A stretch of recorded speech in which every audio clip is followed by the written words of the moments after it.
Ladies and gentlemen, we welcome you to the Essential Wrestling Podcast. Al, we're here. 50 episodes later, we made it again.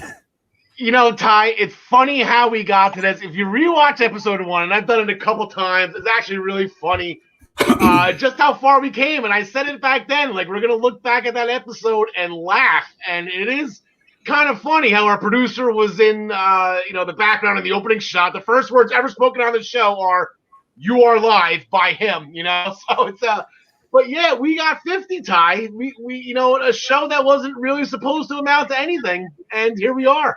Yeah, I mean, the little known, gorilla position secrets we have. The show was never supposed to really be a thing to begin with. It was not something we had spoken about. It was not in any of our lines of sight for at least a year. And then obviously, the circumstances, sitting home, just brainstorming, and we were like, hey, we can do this. And we went from one platform to the other, to guest hosts, to now a team of 6 people with our sexy man Gary, our new friend Ryan. It's John and John. It's been. I would have laughed at you if you told me we'd be this far in 50 episodes. Yeah, the two things that always stuck out to me way back when, is that we were supposed to start at WrestleMania, and we got postponed as well. We got the squad when we really shouldn't have, because WWE and AEW and Impact, everything kept going. So we got a little bit of a late start. I think we started around Money in the Bank, if I remember correctly. I think our first show, it was the week before Money in the Bank, because that was our first set of picks. Yeah. And then what did you say? We were supposed to last, 5 episodes? Yeah, I think we were probably only going to, we were like, all right, we'll get 5-6 solid episodes out of this. We'll get tired of it. And 50 episodes, 4 specials later, here we are. Yeah, and we couldn't be here without you guys, the viewers at home, whether it be on YouTube, on Facebook, Spotify, iHeartRadio, all of our platforms on the I-95 family of networks. We're here because of you, and we lasted more than 5 episodes because of you. We're obviously doing something right. We're obviously going to be trying to get better going forward. A special thank you for John Smith and John DeConnie. You two, you filled in right away, and you guys have been a part of this probably a lot longer than I think you guys even realize. I think they chimed in at episode 4. Then another thanks to, the icon, sexy man, Gary Mehaffy. Actually, I should have had the picture up for Gary. Sexy Gary. Gary's our overseas correspondent. He stays up late night over in Belfast. We can't think of it up. And then Ryan Joy, the partnership that ProWrestlingPick'em.com, along with the Eastern Observer, with MinutesToBellTime.com. We couldn't be more thankful for you for subbing in for us, for hosting us when we aren't there, as we aren't right now, unfortunately. But thank you to every single one of you guys. Thank you to those watching at home. 50 episodes, and we can't be there, Ty. We're not there. I know. It hurts, but ice ain't going to clean itself. No, exactly. That's what it is. So without further ado, Ryan, hit that money-making music. Enjoy 50 episodes, ladies and gentlemen. Thank you.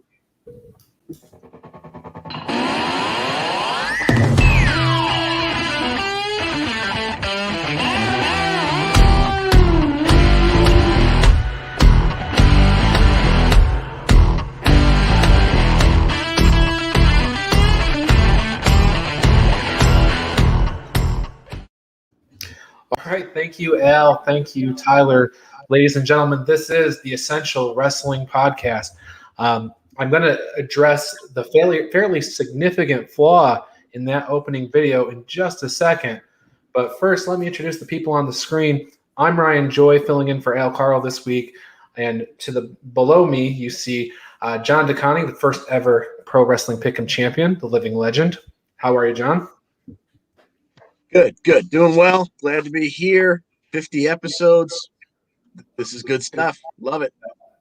Hopefully the EWP is like NXT is on your shirt, and that is for life.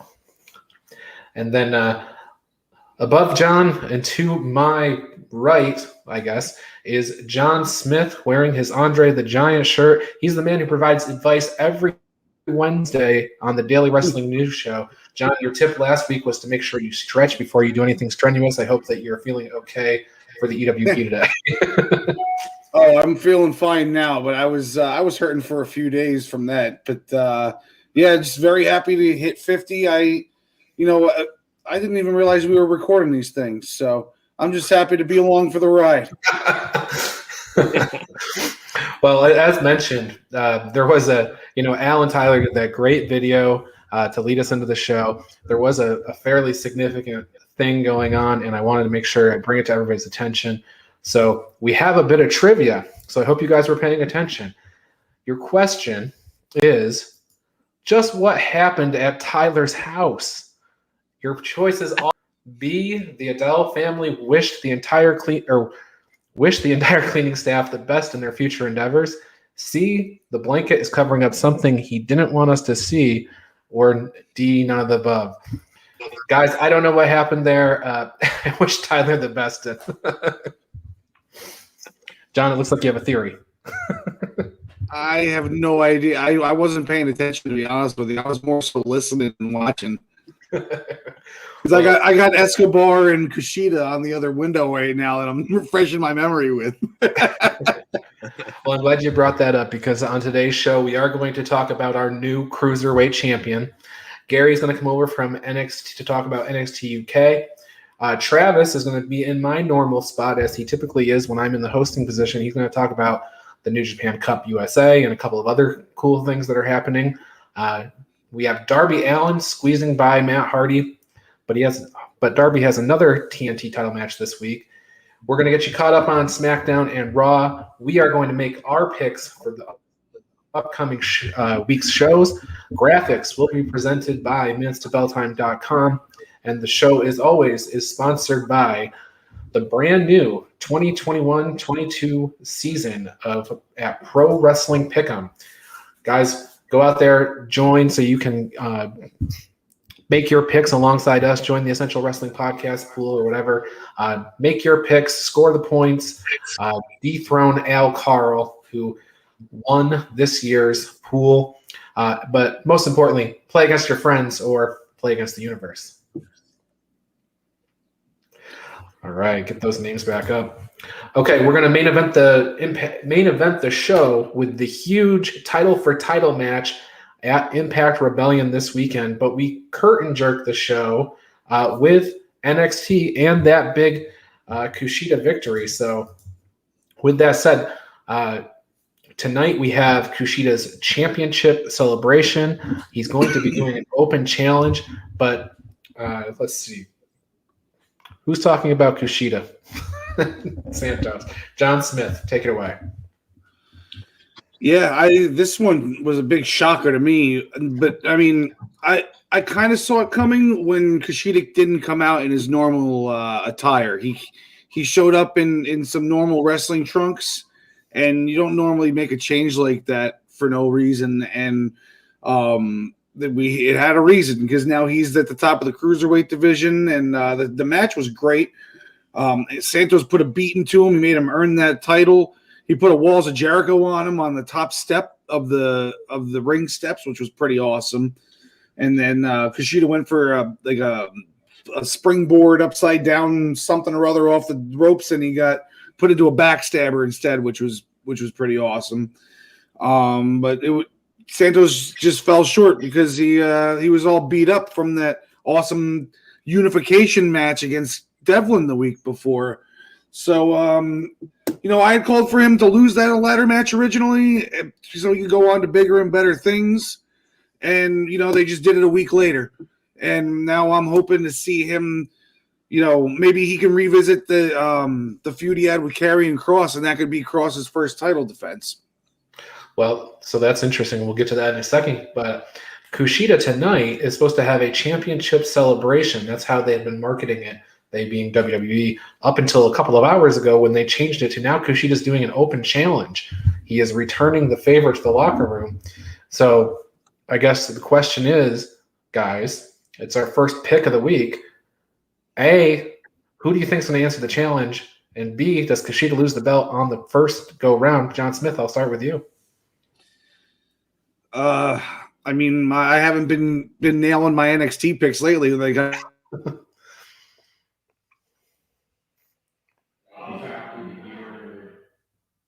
Did we lose John Smith? Yeah, he's frozen. He's frozen. Okay, so John Smith is frozen. That's okay. You see me now? I can hear you now. Go ahead. I don't know what the heck happened. Anyway, sorry. I just don't see them taking the belt off of Kushida yet. It seems like they're just going in a different direction with that division now, and he's going to be at the top of it. John DeConi. Yeah, I would not think that they take the belt off of him just yet. It was too much fun to see him win it last week. As for who's going to show up and answer the challenge, Leon Ruff's kind of tied up with Swerve and whatnot. So off the top of my head, the smallest guy I can think of that could pop out of the locker room and put a nice match on with him, maybe Jake Atlas. I don't know. No, nobody thinks Jordan Devlin's just going to come out and make that. He said he was going home. He said he was coming back, but he said he was going home. So I don't know. I thought it was going to be Tyler Rust last week, so I'll just say Tyler Rust again this week. Malcolm Bivens, you come out and accept the challenge for him, maybe. Yeah, yep. And we had, and it could be Santos Escobar himself, or Escobar could go to the main roster, as Gary said in our private chat. John, you brought up Karrion Kross and maybe Escobar feuding with him, rekindling that little quick fire feud that we had a few weeks ago. Karrion Kross actually opened NXT last week, and he said it wasn't necessarily an open challenge, but he said anybody that wants the title can step up. So I guess now we just wait. But John DeConi, MSK had a title match, their first title defense since winning the titles at Stand and Deliver against Killian Dane and Drake Maverick. Yeah, we had a fun little match here between MSK and the Fire and the Furry and the Fury, something like that. They have good, those two teams have good chemistry. But Killian Dane went for his power bombing of his partner onto Carter, and Wesley pulled his boy Carter out of the ring. They would eventually take Dane out, keep him out. He's down outside the ring, which would leave poor little Drake Maverick all alone. And Lee would hit the running blockbuster. They didn't do it off the turnbuckle this time. It was just kind of running mid-ring. And we may have a name for it. I tried to name it last week, and they decided that the hell with my idea. It sounds like it may be going as End Transmission. Either way, it is a retention for MSK of their NXT Tag Team titles. And then after the match, we had Imperium attacking Killian Dane. Wolf came out and kind of, was jawing back and forth with him and kind of had his attention.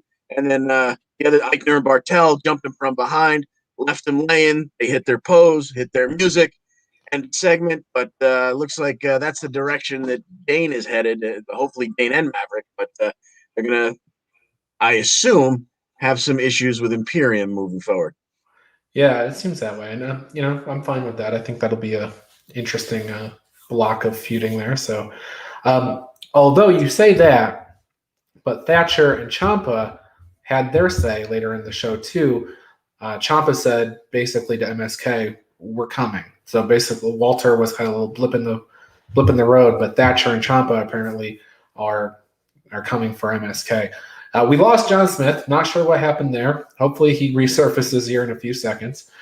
In the meantime, John, you and I will have to do John Smith's work and carry on through. He's the senior NXT correspondent, but we've got this. So Raquel Gonzalez had a promo. Basically, it was her celebration. She thanked Dakota Kai, Taya Valkyrie, or Frankie Monet came out, basically to put Raquel on notice. Stand by. John Smith is back. I don't know what's going on, guys. I'm sorry. No problem. You're here now. We got you back. Well, I was going to ask you, John. I'm just finishing up talking about Raquel Gonzalez and her promo. Taya Valkyrie came out. Rhea Ripley came out. Bianca Belair came out. All that's going on. But this week, the women's division gets a little shakeup as Sarray, she is making her debut. She is the Warrior of the Sun. The big question is, who is going to take an L against Sarray this week? My guess would be Aaliyah. If not her, Zoe Stark, maybe. Ooh, Zoe Stark. She's of that class. I don't know. Like you got Cora Jade, and you got those ones too. Whoever Priscilla Kelly was, and Eliana Block. I don't know what their NXT names are, but Zoe Stark. Glad you brought Zoe Stark up because she had a conversation with Mercedes Martinez after Mercedes Martinez defeated Jessie Kamea. Zoe Stark says, "I want a shot at Raquel." Mercedes gets on her face. Mercedes wants a shot. That seems like a match that we should be getting on NXT this week, if not this week, then next, to kind of determine who's going to get the shot at Raquel. So I hope Zoe Stark doesn't lose to Saraya. Otherwise, Zoe Stark's right out of that running. But John Smith, Isaiah Swerve Scott, and Leon Ruff. Yeah, that was another good match by them, man. I love these two together, and it looks like we're going to still be getting more of them. I mean, they put on a nice, 10-minute or so match, and Swerve got the pin with his little flippy pile driver, whatever that thing is. I don't even know how to describe it, but I like it. He's not going to be able to do it to much bigger guys, but he'll come up with something else by then. But the aftermath is what this is really about, because Leon Ruff came after him, and while he was being interviewed post-match, Ruff came after Swerve and slammed him up against the lockers, hit him all over the place, and there was a real heel tactic by Leon Ruff. I like to see that fire underneath him. He's adding to his character. He's not just a little scrub. Yeah, it's interesting to see that fire from Leon Ruff for sure. So hopefully we'll get more of that this week. In terms of promos all over this show, Pete Dunne said he's the best technical wrestler in the world, and he has said anybody from any brand that thinks otherwise can come after him. So we have basically Karrion Kross said that, Pete Dunne said that, Kushida's got an open challenge, Sheamus is doing open challenges. It's open challenge season in WWE right now, I think. But John DeConi, tell us about the main event, an 8-person intergender tag team match. I think the first of its kind. Yes, and the way made sure that we knew beforehand earlier in the show, backstage with Mackenzie, that they are the most dominant 4-person intergender group in the history of NXT. And they even had a little Will Bundy moment to get themselves all fired up for their match. And they come out and they're facing Shotzi and Ember and Loomis and Reed. And we have a really fun match. A couple times the guys and the gals, got into it a little bit, but mostly it was, men facing the men, females facing the females. And then we get to, because the way is involved, we get to our humor moment, which has to come, and thank God for it. We had Loomis grabs Johnny. He's got him in silence. He's putting him to sleep. And Indy lays down right next to Johnny to kind of, distract. Loomis lets go of the hold, deals with Indy for just a second, and damn it, Theory comes in and breaks it up by kicking Loomis in the head. Indy's not happy about that. She tosses her teammate Theory out of the ring. Now she lays back down, and now she gets what she wants. Loomis comes over to her once again.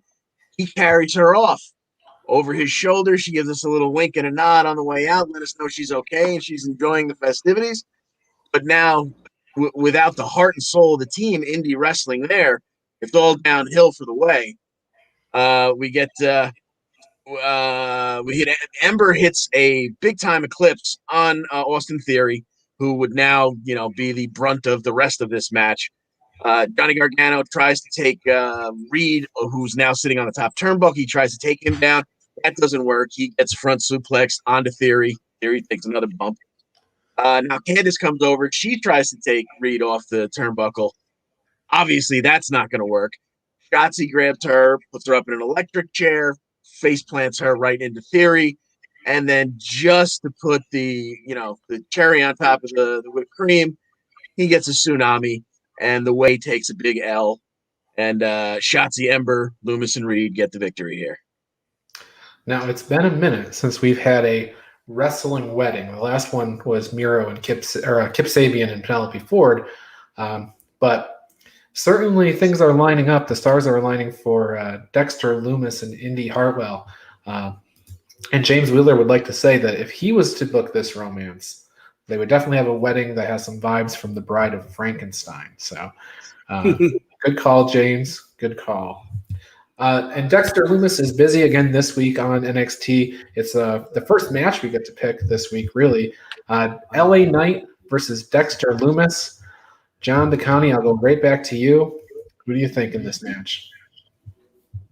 I do. We say this about a couple of different entities in the world of wrestling. I think Loomis is a guy that it doesn't matter if he wins, we're still going to root for him. And I think LA Knight came in, he got his first victory out of the way. Then he took an L. LA Knight. But I think Knight kind of needs this victory here, whether he gets it by heel tactics or not. I'm going to go with LA Knight on this one.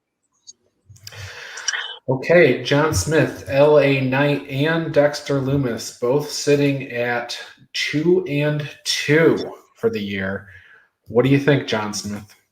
Yeah, I'm gonna pretty much have to echo everything Mr. DeCounty just said because it makes the most sense, with what's going on with the Way and Indy and LA Knight needing the win, and he's got to start racking up some victories so he has a reason to say that he deserves a title match of some sort. So, Dexter does not lose any face by losing this match with the Way getting involved. So I definitely think LA Knight wins this. Okay, damsel in distress, Indy Hartwell as my pick to get Dexter Lumis counted out. That's how I think this is going to go. Well, guys, that is NXT this week. We are going to jump across the pond, bring in Gary Mehaffy, and we're going to continue to talk about NXT, but we're going to talk about the UK brand. John Smith, anything you'd like to say to Gary before I bring him on? No. I think Santos said everything for me last week or 2 weeks ago, actually. All right, we'll see how long we can keep this Gary and John Smith feud going. So, guys, go get your groceries, but don't go far. You'll be back soon. Gary, welcome aboard. How are you? I can't make any comment. It's currently in the hands of my attorneys. So as the fallacies and the falsehoods that John's been put out the last few weeks. So, well, it has been. Everything's busy, and NXT UK was busy last week. 4 matches on NXT UK. Yeah. Last week. And we started with that Nathan Frazier and Saxon Huxley match. 6 minutes that match went. Yeah, it's. I still can't get used to the name Nathan Frazier. It still sounds like a country and western singer to me, but.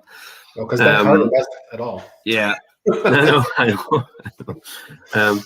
But no, it was good. It's kind of one of those things. I almost feel it was a little bit of a mismatch because our clash of styles might be better because of Saxon Huxley and his kind of Bruiser Brody berserker type.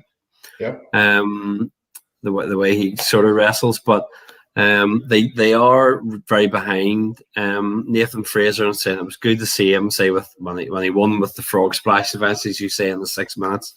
It was an even enough kind of match back and forth. They both had their moments, but they do see a lot in Nathan Fraser, the NXT kind of the powers that be. He was a big get for them because obviously everybody wanted him. And so I think they're just kind of at the minute letting them bubble under the surface while everybody else has their moment, and then eventually they'll let them loose. So now, what do you? Nathan Frazier. Do you think he's a guy that's going to wrestle on top? You think he's going to get after Walter at some point? That's a mismatch as well, right? Yeah.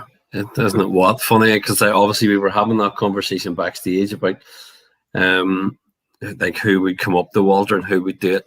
I can see that he's the sort of one. I think Nathan Fraser. I think if there were proper fans in inverted commas, if there were they were taping in front of fans, I almost think that they would let him loose a little bit more. And he's one of those people. I think that with fans watching him, that the fans would get behind organically, and he would become more and more. So it's almost to me like they're holding off until that point. And when you get the fans back, they'll go, right, let's just let him go and see how high he goes, or see where we take him to. And that he may end up going across to the main NXT at some point, I would say, but once he gets seasoned a little bit over here. But yeah, absolutely. The second match, Isla Dawn and Amelia McKenzie. Mackenzie's just coming in, and I didn't expect her to eat a loss here, and not to Isla Dawn. Yeah, I mean, it has surprised me, because every week when they bring her in, and especially Nigel in commentary, there's very much like, oh, Amelia McKenzie's here. Oh, she's back. Oh, and I'm like, oh, well, okay, what's going on? But we've talked before how they have a tendency on NXT UK to kind of go, not that there's a hierarchy, but to go, it's not your turn now, so just wait, and everybody can see how good you are, and your time will come. Almost like you would nearly like New Japan have a tendency to do with the Young Lions or whatever, kind of, you come in and go, like, they will be somebody in a few years' time, but we're not worried about them yet. And it's almost like they've done that. It's like, okay, she's here, and we know she'll be good. Give her time, we'll be okay. And as you say, I have been surprised that she's taken so many losses. Although I know she won the tag match with Saturn Moore, but I was surprised when I saw it was her. But when I saw Isla Dawn, I thought, okay, they're behind her at the minute. And then when Amelia McKenzie came out, I was like, oh, okay.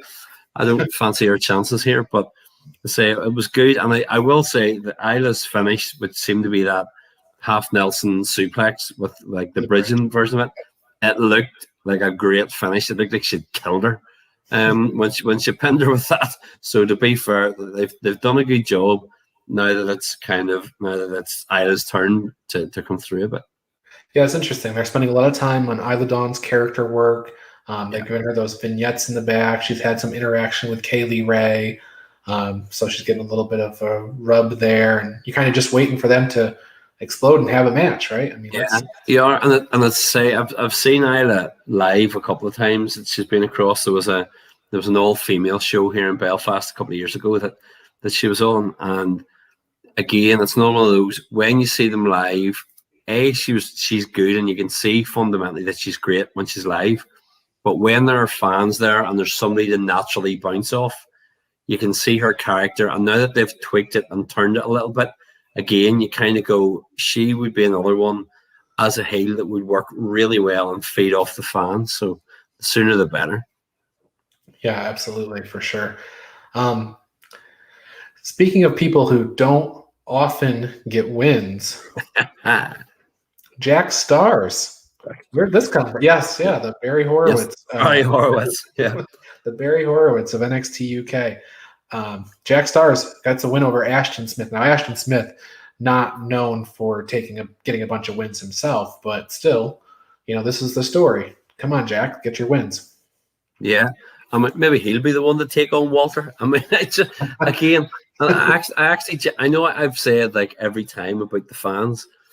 If they'd done the same storyline with Jack Stars, and especially now with him with Piper Niven, with them starting to get a few wins, if they had done that, if there were fans there, he would seem like the biggest babyface in the world. Like, I could really see, because when he came on at first, you go, well, you're in great shape, and you work well, and you're just going to put people over. And when they gave him one win, you went, oh, that's his token win. And then you went, oh no, you're getting another one. Oh, they're trying with you here. And so it's been really good to see him do that, and to see how he still has that kind of geeky character of, oh my goodness, did I win? Type. Like, he's not used to it his whole life. They're helping probably, but it's really good, and to see that character development, and to see them just go, do you know what? Let's give something like this, a wee thing like this, a chance, and see where the fans take it. And I think online the fans seem to be taking to it as well. So I'm really interested to see where it goes. I like that it also gives Piper Niven something to do when it's not her turn. All right, we talked about everybody kind of having a turn. Piper went several rounds with Kaylee Ray. She's not the person that's going to be in that title picture right now, but she still gets to be on TV. She still gets to do things because she's sort of Jack Stars' life coach at the moment. I mean, even the same. I mean, my obviously my favorite female wrestler, Jenny. with Joseph Connors with her, and Joseph Connors is fantastic live, is a fantastic wrestler. Personality wise, you're going, he needs to find his niche, and actually with her, it's almost done that.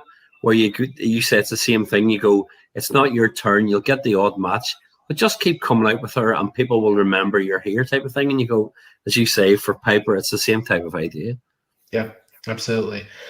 Now you brought up Ginny, so I'm just going to transition straight to that.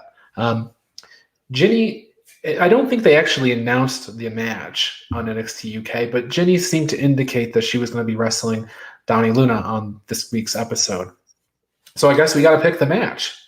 Ginny and Dani Luna. Who do you got? It's almost I'm kind of conflicted because it's like, as you said about Amelia McKenzie for that match, it's like, oh, I'm surprised you're going to beat her. And Dani Luna is another one that for me they've introduced to kind of go, oh, here's this up and comer. She's a powerhouse. They're linking her with Webster and Andrews as well with a little bit. And you go, okay, great. But you kind of go, Jenny, oh, okay. So I'm going to go out on a limb and say that somehow, whether it's somebody interferes or something happens, I'm going to go for Dani Luna to take the win. I think so too, though. I think that they've done video packages for Dani Luna. Ginny just had her turn, as we've been kind of the motif of our segment here. So I think, build up Dani Luna so that not this month or next month, but sometime 3-4 months down the road, she's going to have a title shot. And they need to have these wins behind her. So I'm with you there.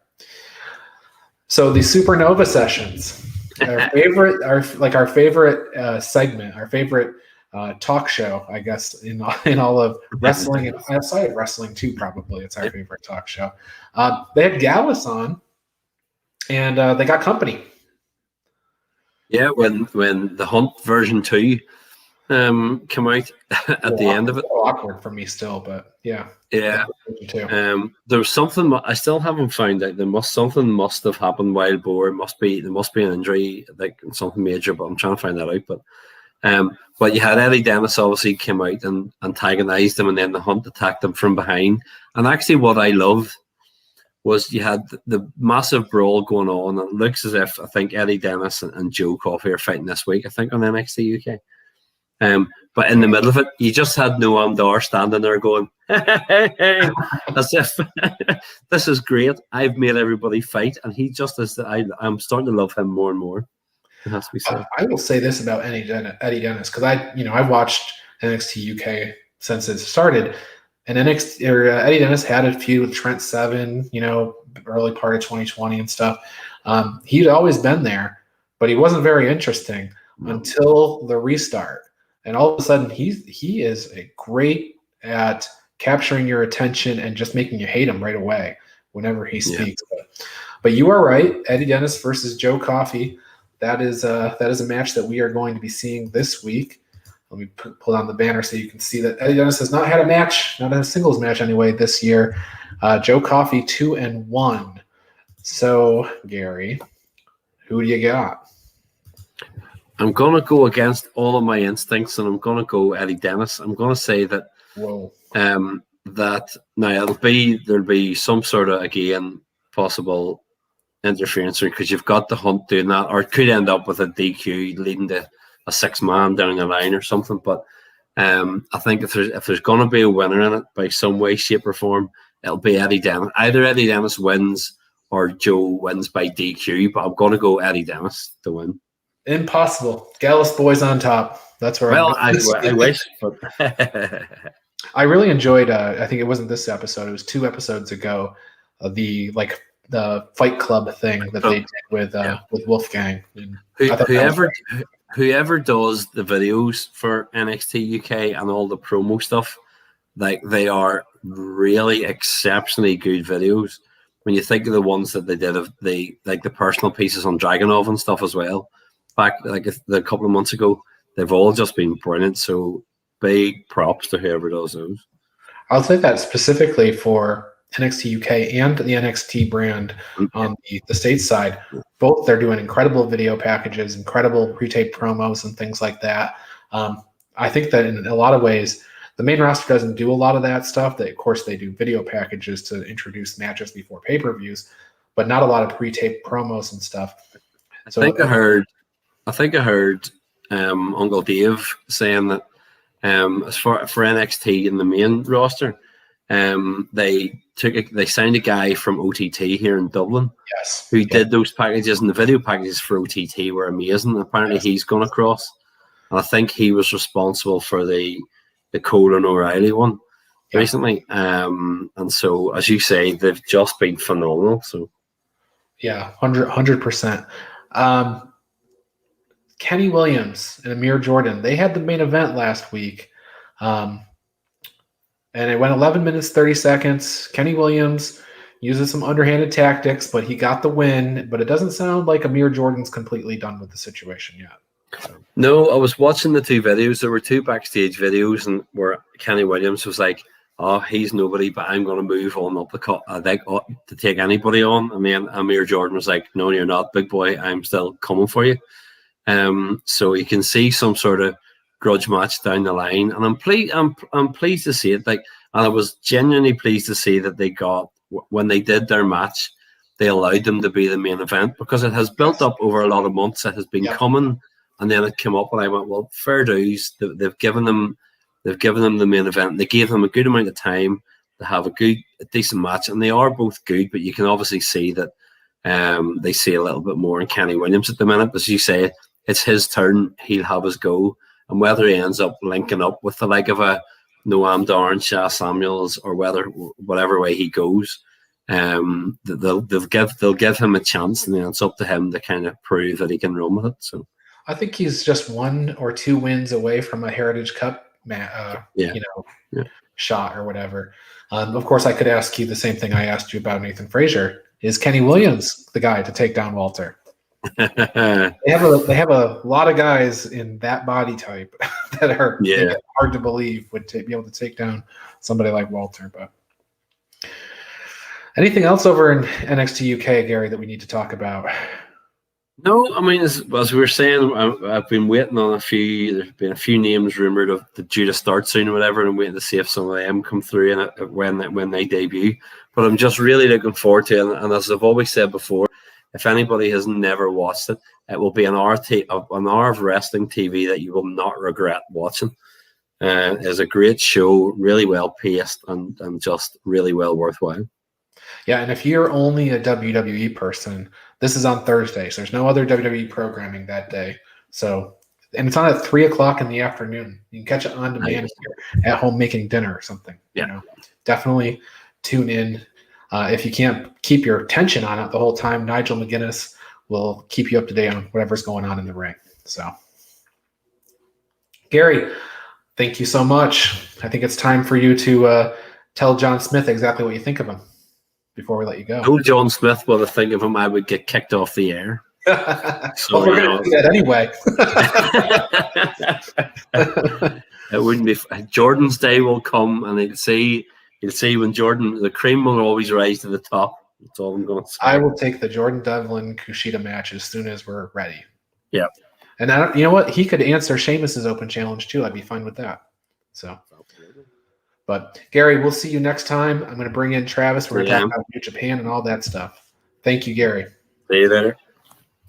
All right. Gary's out and Travis is in. We just got to change the nameplate. Boom. There we go. Welcome aboard, Travis. Thanks. It's great to be here. Happy 50th EWP. I think this is like my 4th appearance. So I'm the youngest, which is as a young wrestling podcaster, I think that speaks a lot to the reason why I'm the worst out of the entire roster on trivia. I'm just the youngest. Least knowledge, least experience. If podcasting was in any way related to your memory bank, I would give you that. But fair enough. So I think there's 3 main stories this week. In MLW, Isle of Wrestling Misfit Promotions. Yes, that we're living in. Yeah. Let's start with MLW. I think the big news that broke last night during Raw, we got a new TV deal. Yeah, this is great. I'm really happy for Court. I'm really happy for the his fighters, his stable of fighters that he has. Vice TV is going to be bringing us some MLW stuff. Apparently the Dark Side of the Ring ratings were big enough for them to say, "Hey, let's maybe flex our muscles a little bit and stretch out and see if we can't get a little bit of this wrestling audience." Because if you're not involved in the wrestling viewership, there's a lot of eyeballs coming to the product right now. I mean, it's great. I can't imagine what the world would be like as far as indie wrestling shows going on right now if the world was turned on, because there's so much on TV, there's so much on YouTube, there's so much on Twitch, there's independent wrestling TV and different things like that that are going on. That, man, there's hours and hours of wrestling that are on regular TV, let alone what we'd see in local VFWs and fire halls and all kinds of stuff if the world was turned on. So I can't imagine what it's going to be like when we get to higher levels of vaccination and stuff like that, because it's going to get crazy again, and a great time to be part of wrestling. It's going to boomerang, right? I think it's going to huge explosion, and then it'll kind of come back. You'll see a winnowing just like everything else that's kind of pop culture-y like that, for sure.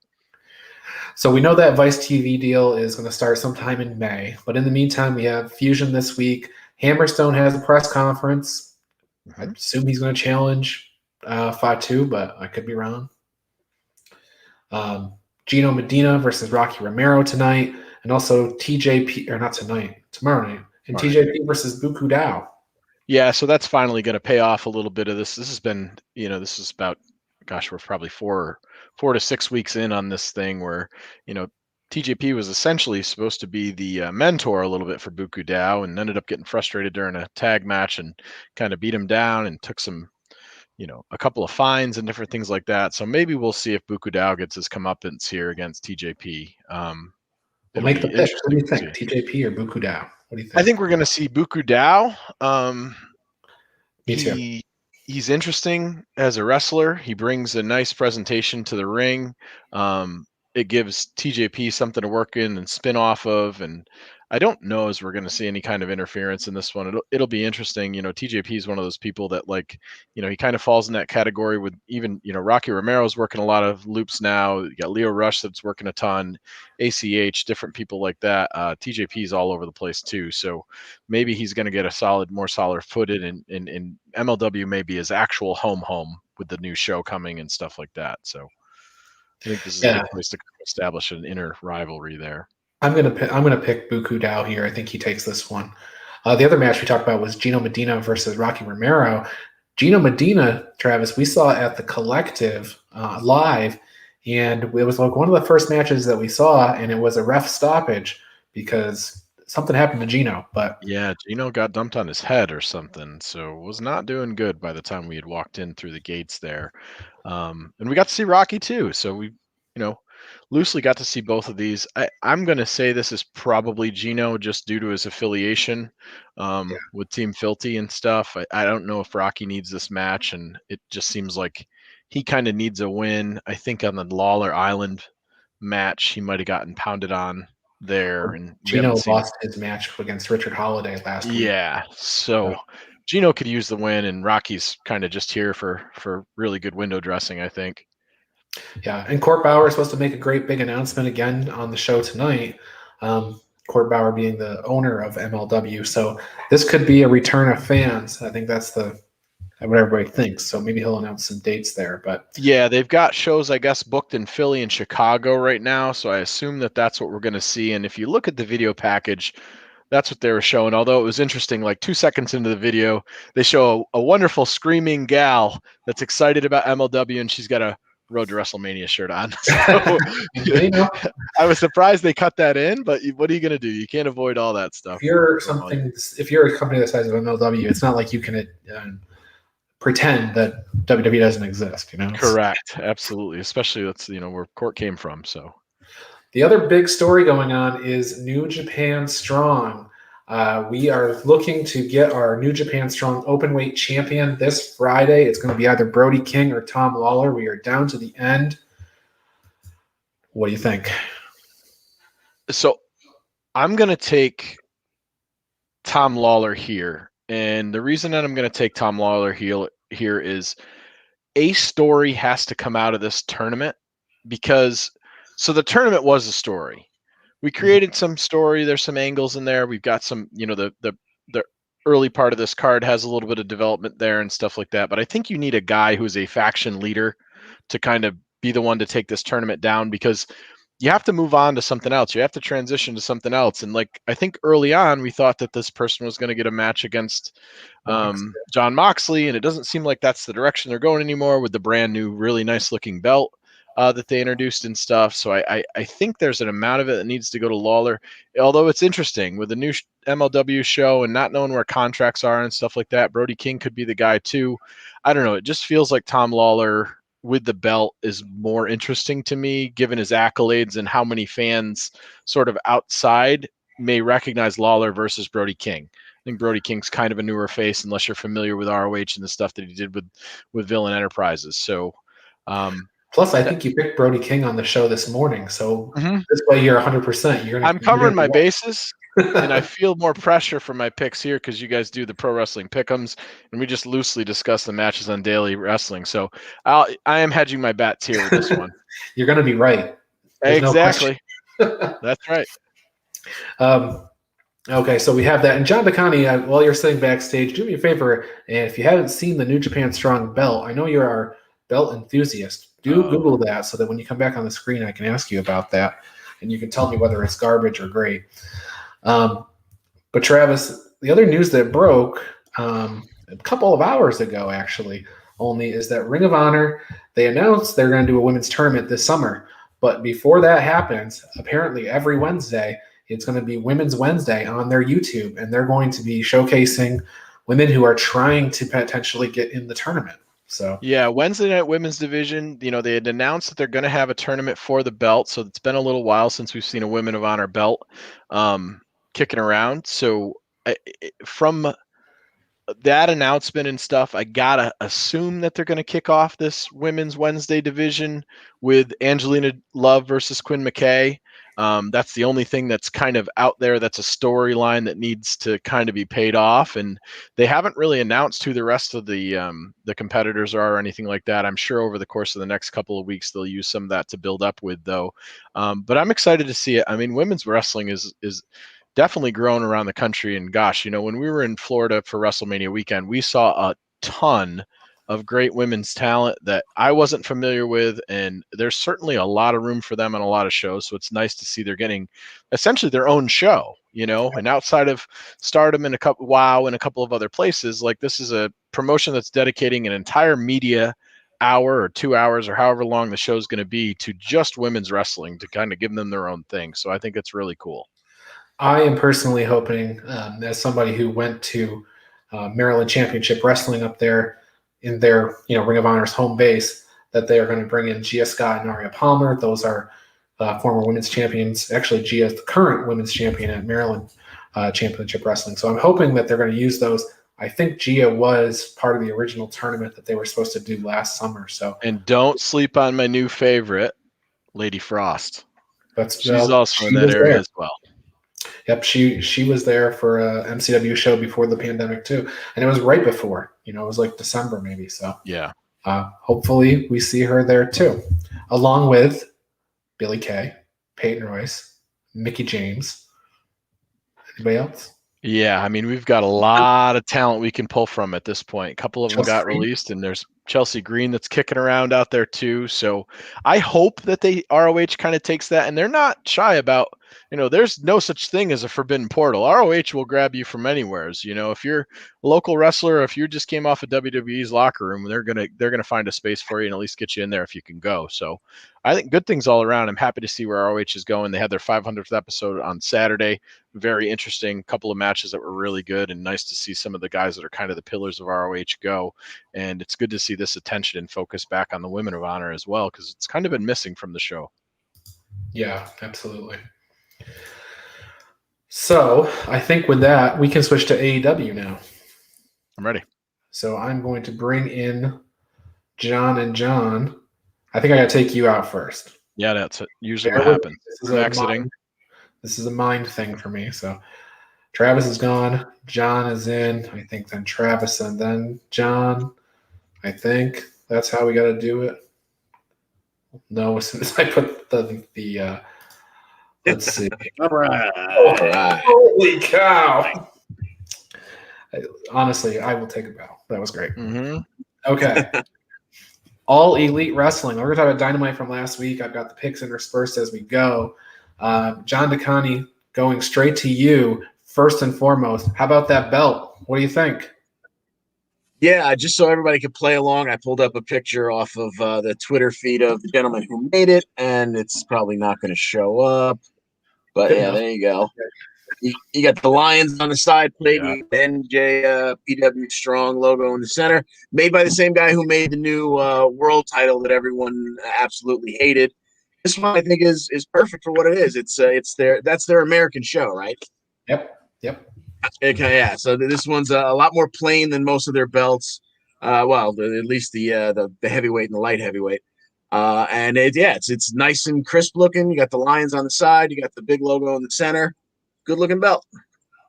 All right. Well, John DeConnie has given it the stamp of approval.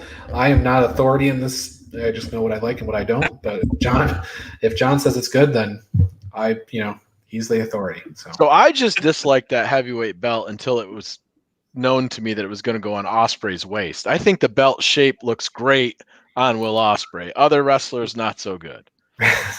Fair enough. All right, but back to you, John DeConnie. AEW now. The Young Bucks had their title defense against Pac and Ray Phoenix to start last week's Dynamite. Yeah, the Bucks themselves started off the show backstage saying that it's time for a new, better version of the Bucks, and they were chopping up their old multicolored tights and whatnot. They come out in mostly gray and white. They're showing off their fancy footwear and whatnot. So they're really putting themselves over its heels. And boy, they really cemented that by the end of this match. So you got the Bucks versus Pac and Phoenix. I mean, geez, could you come up with 4 more incredible athletes to put in one ring? These guys tear a house down for about 25 minutes. And we get towards the ending sequence, and we have Nick Jackson behind the referee's back. The referee was kind of to the side of him. He was leaning up against the ropes. Pac came up from behind to try and gut wrench him off the ropes, and he mule kicked him just out of the view of the referee. Then you got, but Phoenix had blind tag. He's in, and now Nick, to really cement what a heel he is, pulls Phoenix's mask off. Then you get the double super kick from the Bucks, and Nick pins Phoenix, who kind of just didn't know what to do with himself. He was too busy covering up. He got rolled up after the super kick, and wow, the Bucks are now top D-bags on the card, pretty much. Honestly, I'd like to know what Phoenix's record is, and if you take all the losses off where his mask was removed. Because those Bucks, whether the Bucks are faces or heels, they always pull off Ray Phoenix's mask. Those jerks. Well, Alex Marvez had a conversation with Hangman Page in the back, asking about the Young Bucks and what they were up to. Hangman just says, "Oh, thanks for asking about Silver's shoulder. It's coming along fine," and then he leaves. This week we have Hangman Page versus Ricky Starks. Travis, I'm going to start with you.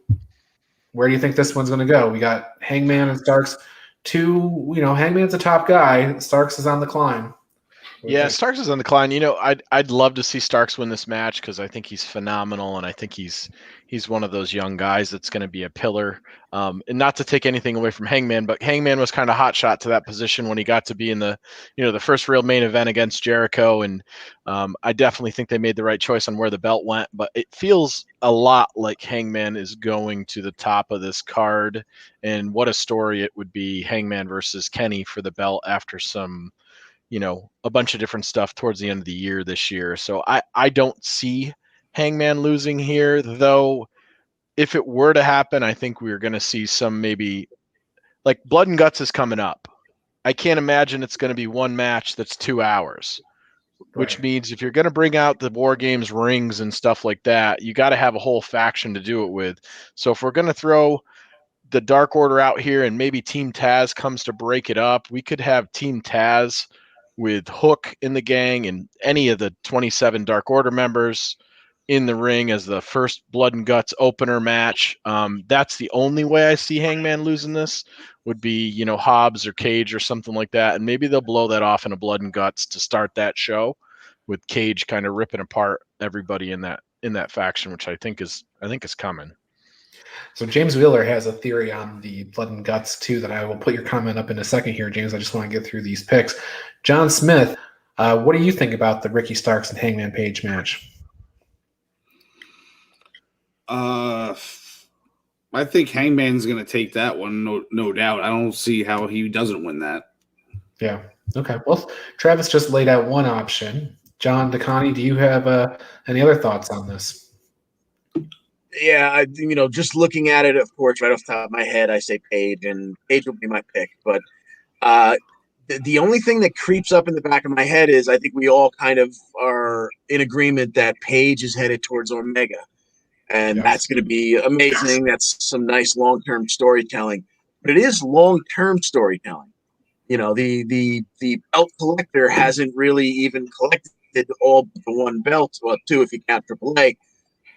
So Hangman's already the number one contender. What do you do with him to stall this number one versus Omega, storyline? So maybe, like Travis alluded to, maybe we do get some kind of Team Taz interference here, and Starks go over. If I have to make a pick for points, I'm going to pick Hangman. But in the back of my head, I'm thinking they could do something here to at least push that off a little bit. Hangman at number one there. I'm going to pick Hangman as well, but I like the thought process that you guys put behind playing sort of the devil's advocate there, because I like now that the doubt is creeping up in the back of my head. So we'll see. Travis, Chris Jericho and Dax. This is the first shots being fired in the Pinnacle and Inner Circle feud. Well, I don't know. Pinnacle fired some shots and dropped some people in some tables and stuff, and then just being regular guys in their own dressing room got attacked by a bunch of thugs, including Chris Jericho. So we had Dax versus Jericho, which is kind of out of all the guys was kind of weird, but people like seeing Jericho on, and it starts out pretty interesting, actually. They kind of called back to Dax getting his head split open during that melee that they had, and he goes over to the trainer's table to take a look just to get himself close enough to the mic to whale Jericho in the face with it, which I thought was a pretty smart spot for two heelish kind of guys. Then Jericho gets him back with a pen shot of his own and goes to the old classic Jericho cameraman. So we get to see Jericho's footage as Dax is kind of stumbling around after the pen shot. The match kind of goes on. We've got Tyson that's here, which Max tried to have just a normal conversation with Tyson, make sure that he was going to go right down the middle and help their odds a little bit in this match with some above board tactics. Tyson said nope, he didn't want anything to do with that. So we got a couple of guys down at the ring. The match kind of breaks up with, there's a Judas that goes on that Dax ducks. So we still haven't ever seen anybody kick out of the Judas effects. Then he got hit with the code breaker. You got Pinnacle that comes from the back. Okay, then everybody from Inner Circle comes from the back and busts it up. Eventually, poor Cash Wheeler decides that he's going to grab the baseball bat to help out. And, that guy who's supposed to be there to enforce the match punches him right in the face. Tyson lays out Cash. Sammy distracts Dax. Judas gets hit.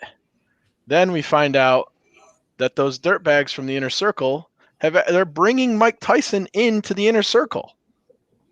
I don't know. Is he gonna be the enforcer for Blood and Guts too? He's punched Sean Spears now, Cash Wheeler.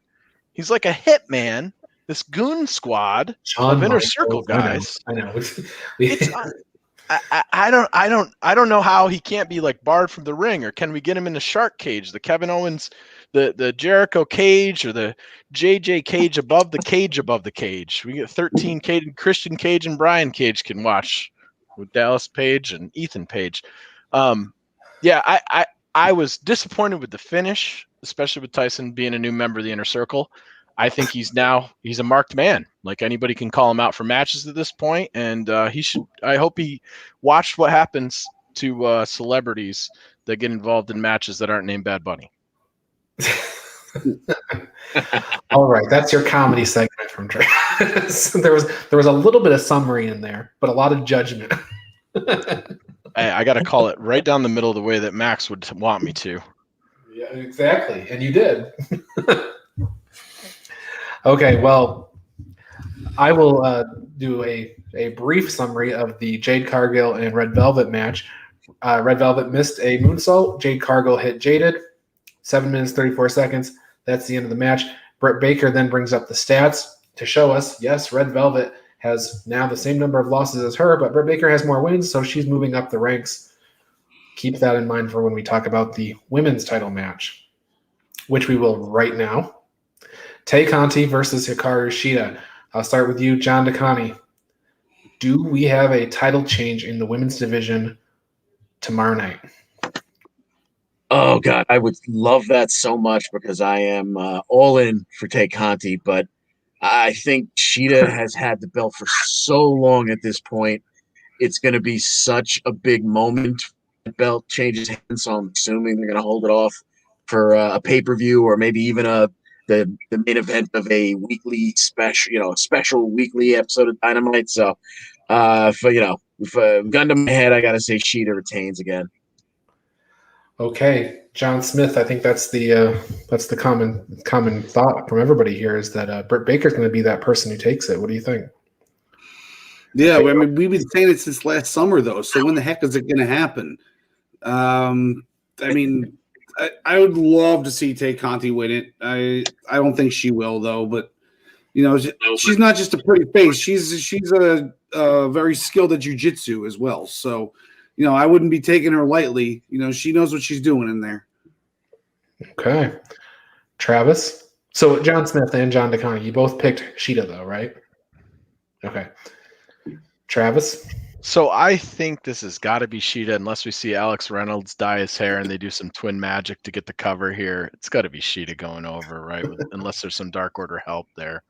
As sad as it is, the only way that I could see Tay Conti doing this is if they wanted to protect Shida for some weird way and use Tay Conti as a transitional champion to Britt. I think, with them being sort of unsure about Thunder Rosa in the future, I really feel strongly after that match with her that Britt's got to be the next one. And it just, like John said, though, gosh, we have been waiting a year at this point to have her have that title. Not that she hasn't done any character development, not that she hasn't been more lovable now and she had the nose thing that she had to deal with and stuff like that. But we're gonna go Shida for the money, I guess. Yeah, I'm gonna pick Shida as well. But I will put this out there to do the same doubt in the back of your head thing. Shida has this long title reign, kind of like Walter. And Britt Baker's kind of already a star. So does Britt Baker gain a lot by being the one who takes down Shida? Not as much as Tay Conti would. Tay Conti's star would rise a lot if she was the one who took down Shida. And then Tay could lose to Britt in a month. It could be a short title reign, but that win would do more for Tay than it would for Britt. So I'm still picking Shida, but that's just something I'll put out there into the ether. Anthony Ogogo. One move, one punch, down goes Cole Carter, 52 seconds. Your match has been summarized. On to QT Marshall and Billy Gunn this week. That is going to be our Factory versus Nightmare Factory match for the week. And I'm going to start with John Smith. Nightmare Factory guy, right? You're going to probably side with Cody and friends on this. So is it going to be Billy Gunn or is it going to be QT Marshall? I think it's QT Marshall. I think they got to establish them now that they got their whole group going. They're one of many factions, but they got to help make themselves stand out. And I think this is going to be the first step to that. Right. Now, Travis, I said on the morning show that it almost doesn't matter which one of these guys wins because it's really the Anthony Ogogos and the Aaron Solos and the Lee Johnsons that are really the center of this feud that are going to really benefit the most. So at this point, Billy Gunn or QT Marshall, I don't remember who you told me this morning, so you can feel free. I don't know if I ended up making a pick. And I'll go with John Smith's logic in that Billy Gunn, well, you've been in the arena. the guy walks out and the place erupts, whether he's in the match or not. So he doesn't need anything for his star shine. QT kind of being the Brutus in this situation with the big turn. I think he needs to, if he's going to establish himself in that character more, needs this win the most. But I think the finish and how it gets pulled off is going to be the most important one. There's probably going to be some sort of a scrum or some kind of a melee, or, if a go-go comes out and jacks Billy in the jaw or something like that. I think this has got to be setting the table for the continuation of that story. So I'll be interested in how they decide to wrap this match up rather than maybe just the action in the ring.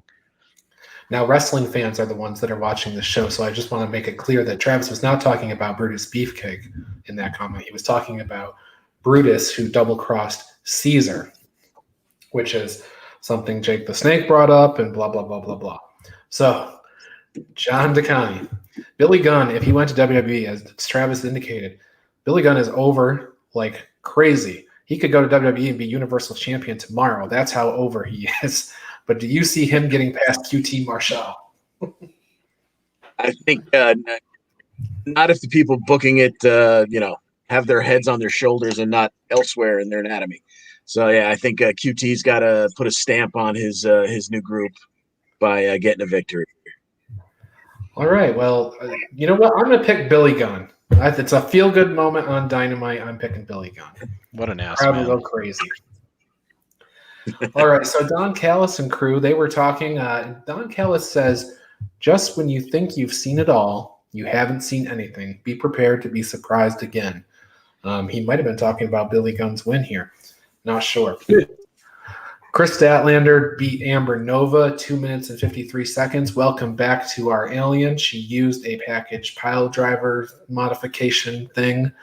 Thunder Rosa was on the show. She said that both Sheeta and Serena Deeb better watch out. She's coming for both belts. But our next match that we need to pick, we have Trent and Penta El Zero Miedo. John DeConnie, this morning on the morning show, I said to Travis, this is the every 6 months we bring Trent out to show everybody how good he is match. And who do you think walks away with the win? He doesn't have to win to show how good he is. True. But Penta's another one of those guys that whether he wins or loses, no one's going to have less respect for him next time. So in my head, I'm trying to figure out how Trent wins this because I think Trent, it would make sense his first match back, or his first major singles action back, he would get the win here. So I'm going to pick Trent, but I'm not terribly enthusiastic about the pick or confident. John Smith, John DeConnie has picked Trent. He wasn't even considering the fact that Trent has an alien in his corner. What say you? I go against my friend. I got to go with Penta. He's my best friend. Fair enough. And on the subject of best friends, they'll also be at ringside, both Cassidy and Chuck Taylor, Travis. Yeah, I wish I knew if Sue was going to be in the crowd or not. I feel like Trent's win record is much higher if she drives him to the ring in that caravan, which sometimes is used as a weapon. I like Penta better than Trent, but I feel like with Trent coming back from the injury, he's probably going to get the win here, unless we see the first women's member of Death Triangle. We move to a Death Square or a Death Rhombus, depending on how they want to do it, to interfere, set up feud with the alien. Could possibly happen. So I'm going to pick Trenta. What? It's a combination of Trent and Penta. So, fine. But now tell me who you think could. I'll take Trent. Who could potentially be this person who makes up the Death Rhombus? I know who it's not. It's not going to be Ivelisse. Yes. But Diamante would be a nice. Diamante would be a real good pick for me. Who knows? Chelsea Green? Yeah, not for 90 days, but not for 90 days though. Maybe she just show up in a big head or something. Yeah, Diamante would be neat for throwing a fourth in there. Sure. So Christian Cage, he was playing the role of Sting on last week's Dynamite. He was introduced and brought out by Tony Schiavone. It's Christian, which Taz promptly interrupted because that's what he does to Tony Schiavone. Just terrible luck with interviews, that poor guy. Basically, all of that, Taz told Cage and Starks to stay in the back. Hobbs came out. The violence ensued. This week, it's Powerhouse Hobbs versus Christian Cage. John Smith, pick me a winner.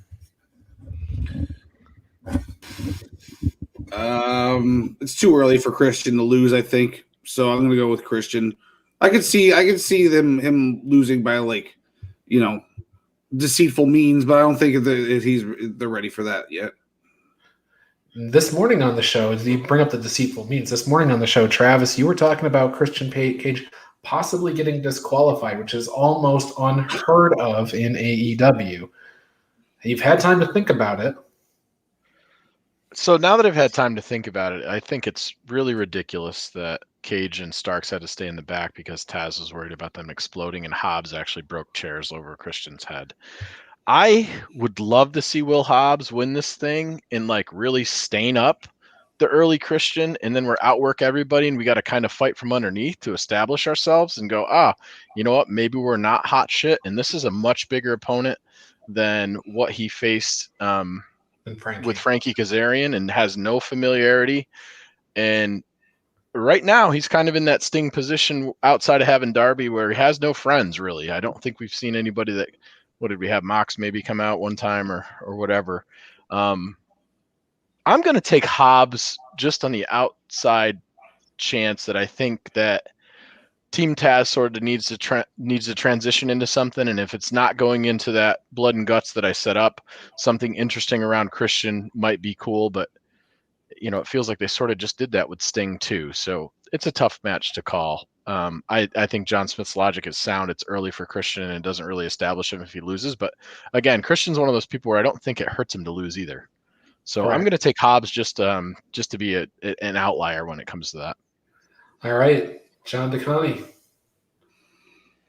Yeah, I think that Christian. First and foremost, what I'll be rooting for is they don't give this a 20-minute spot like they did to poor Christian the first time. Clearly, his cardio was not ready to go with Frankie Kazarian for 20 minutes. So I think Hobbs will kind of ragdoll him around a little bit. We'll see a lot of the power from the powerhouse. And then I think maybe there's some kind of Team Taz mix-up while they're trying some skullduggerous behavior. And Christian hits a roll-up after Hobbs gets hit in the head by either Cage or Starks or, Hook. Who knows? But I'll go with Christian Cage. Yeah, I will go Cage as well. But I think you're right in the sense that Will Hobbs is going to absolutely destroy him, and then it'll be a Mahi Straw Cradle or an inside cradle or some crazy out wrestling type maneuver for Christian to get the W. John Smith, main event of last week's Dynamite was a Falls Count Anywhere match between Darby Allin and Matt Hardy. Yeah, it was nice to see Matt Hardy in a main event for once in a long while, because he, ever since he came in, he was the big name a year or so ago when he first came in, but then another big name, 5 gimmick changes later, and now he's finally back on the main event, and he put on a really good match with Darby. He started off beating him to hell with the chair, and then once Darby got the upper hand, Hardy's privates came out to help him, and then the Dark Order comes out to help Darby with Sting in tow, which is is Sting, trying to tell us something? Why are they both out at the same time? Why are they coming out at the same time? But, once they cleared everybody out of the way, we come back from commercial and Lance Archer's out there, and he puts a move down just to stick it in Sting's face, because I think we're getting Lance Archer versus Sting pretty soon. Hardy and Darby then just go all over the place, beating the crap out of each other, and it ends with Darby doing a coffin drop off the tower, whatever you want to call it, the light tower. I guess he was maybe 15, 20 feet up in the air, and then I give him some credit, man. That's not easy to do. Just let yourself fall from there. Yes. The announce table, no less. They never do announce table stuff in AEW. Yeah, 15 years from now, we will be talking about how A&E has signed a deal with AEW to do the biography series on some AEW wrestlers. We'll be talking about how Darby Allin went through all the putting his body through Mick Foley type of maneuvers. So stay tuned for that. But Darby Allin's not done. He must continue to defend that title. And so this week he has Jungle Boy. Big face versus face match. These are the two guys that have been built up basically as the baby faces that they've been trying to build as new stars from the very beginning of the program. Travis, what do you think? Is this a title change? I hope so. I think that it could do. I think Darby is established now. He had the rub and the shine from Sting. Jungle Boy's kind of been around, not put in any real big spots or anything like that. Certainly worked his butt off. Deserves the belt. I think we're going to see TNT title changes happen on TNT. So if this is as good a challenger as I've seen. He's in the similar weight class and style. We're going to see a lot of good moves. I wish I knew if this was going to be the opener or not, because if I thought it was the opener, I would say no. I would say that Allen would retain. But and it's weird for me to think that they're going to do it as the finish too, because Darby was just main evented last week. So it's a tough one to call. I'm going to take Jungle Boy. It's probably more with my heart than my head, because I think this is a good time for an elevation, and they need something. They popped that big rating last week. I think this would give them another thing and a reason why people would want to tune in live every week. Look at titles can change, that kind of thing. We saw none of that last week. It was pretty chalk. So that's yeah. And that's the other thing too. We got a live crowd here, right? So live crowd, there are going to be a lot of spots probably because the two of those guys can jump around the ring pretty good. So I think it would be neat. And in a face win versus another face is interesting too. Okay. John DeConnie, do you think this is a title change? You think we're going to get a new champion tonight or tomorrow night? I don't. I like what Travis is thinking. I wouldn't be upset to see it go that way, but I think if I've got to put money on it, I would say Darby retains, because I think he's too much of a, not that he's a, whatever they call it, the white meat baby face. He's not that super smiley baby face. Obviously he's a darker character, but I think he's too entrenched as a favorite to waste a title change without using that to make some kind of monster heel get over. So I'm going to say they're not going to do it here, face versus face. Not that I would be pissed to see it happen. Give me Darby. Okay. Smith, I was pretty critical of Darby Allin's initial run as champion because he held that belt forever before he ever made a first defense. But now he's beaten Brian Cage. I think he's even beaten Ricky Starks. He's got Matt Hardy done. This would be deep into his run now. Is it time? I think it is. I think they gave him all these victories in a row just because they were going to get the title off of him soon. Jungle Boy is the perfect guy to put this belt on. He's such a fan favorite.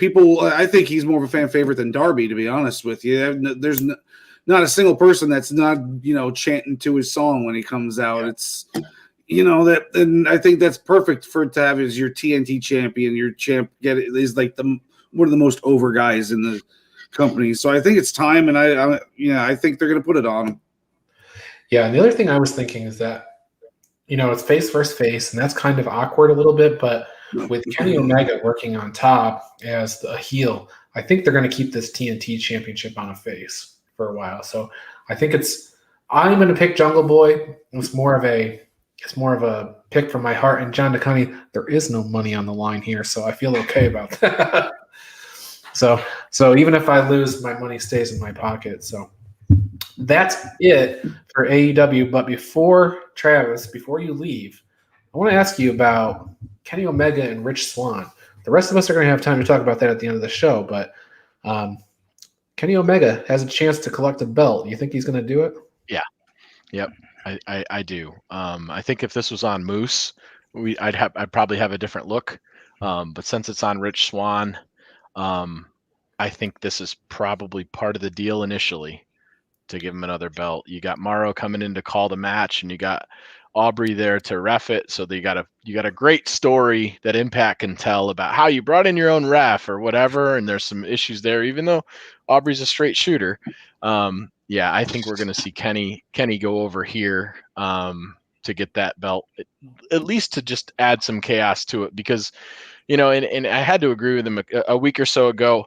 I listened to Eric Bischoff talk about nobody cares about this Impact AEW crossover stuff. Since the first couple of weeks when it was hot for a little bit, it hasn't really done much to Impact's ratings. AEW's gotten a little bit. They've kind of traded the Good Brothers back and forth. We had the time with the private party stuff, but other than that, we know Sammy was supposed to go and he didn't go and stuff.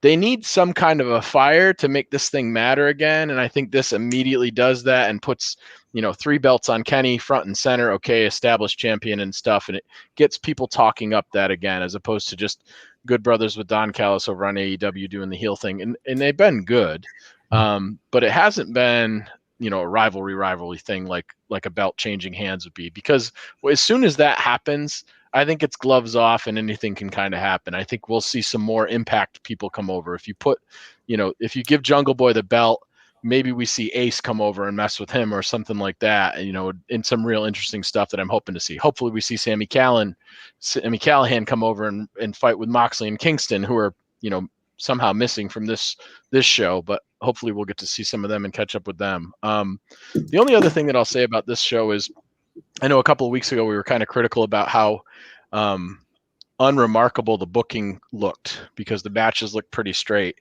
And maybe I'm overthinking on some of my picks here, but it's nice to see this card from AEW put together where you actually have to think about what the finish might be, as opposed to thinking, oh, these are a bunch of matches that are kind of one-sided on your Dynamite thing. So hopefully the new TV thing has them with more exciting weekly events for us, because, yeah, a couple of weeks ago it was pretty vanilla. Yeah. And by the way, I forgot to put up the TNT Championship graphic. Both those guys were undefeated, by the way. Oh, that's 4-0, 6-0. That doesn't really change anything, I don't think, because somebody has to take an L here. No. So, Travis, I think we'll bid you adieu. Thank you for your analysis and picks. We're going to be moving into SmackDown and Raw. So, have fun, gents. Good night. Happy 50th. Thank you. Good, Trav. All right, now we've got everybody where they need to be as we move into SmackDown. And guys, I think we might have to hustle a little bit. We still got SmackDown, Raw, Impact, and Rebellion to get through. So we're going to put on the afterburners when we get to the Impact show last week, but we'll give SmackDown and Raw their due. So I will say Michael Cole introduced Pat McAfee as the new commentator on SmackDown, and I thought he did a great job. I liked that he stood up. He was into it. So good on you, Pat. And from there, John Smith, it was Roman Reigns thinking that he was on top of the world and there would never be anybody to challenge him again. Yeah, because after you see him stack Daniel Bryan and Edge, 2 Hall of Famers, on top of each other and pin them at the same time in the main event of WrestleMania, who the hell else is going to want to come out and challenge him one-on-one? The answer to that is Cesaro. Because Cesaro is just the man to take that belt off of him, in my opinion. But I don't think it's going to happen eventually. But I think I would love to see Cesaro take that belt off of him. But look, later on, instead of Roman Reigns, he got Jey Uso, which was in the main event because, main event Jey. Why would you not be in the main event? So it was Cesaro putting on his strongman clinic. He played all the hits. He did the real slow suplex where, Jey was dead weight and he just kept going with it until he was up there. He did a nice drop kick to Jey while he was sitting on the top rope. You got to get pretty elevated for that. We didn't see a UFO, unfortunately. And when he put on the Cesaro swing, that's when we got Seth Rollins puts his nose back into Cesaro's business. So Cesaro's going to, I guess, have to dispose of him at WrestleMania Backlash before he gets himself the title shot at Roman Reigns. But, I'm willing to wait as long as Cesaro gets himself a nice main event against Roman Reigns at some point. Yeah, and they didn't announce that Cesaro versus Seth Rollins match for Backlash, but you got to assume it's coming. So yeah, there you go. Thank you, John. That was a good summary of the main storyline that fed through all of SmackDown. But I do want to let people know that, hey, Rey Mysterio got a win over Otis on this show, and Otis was not happy about that. Also, Apollo Crews backstage, he let us know that it's the Nigerian nail from Commander Aziz that he used to take out Big E at WrestleMania.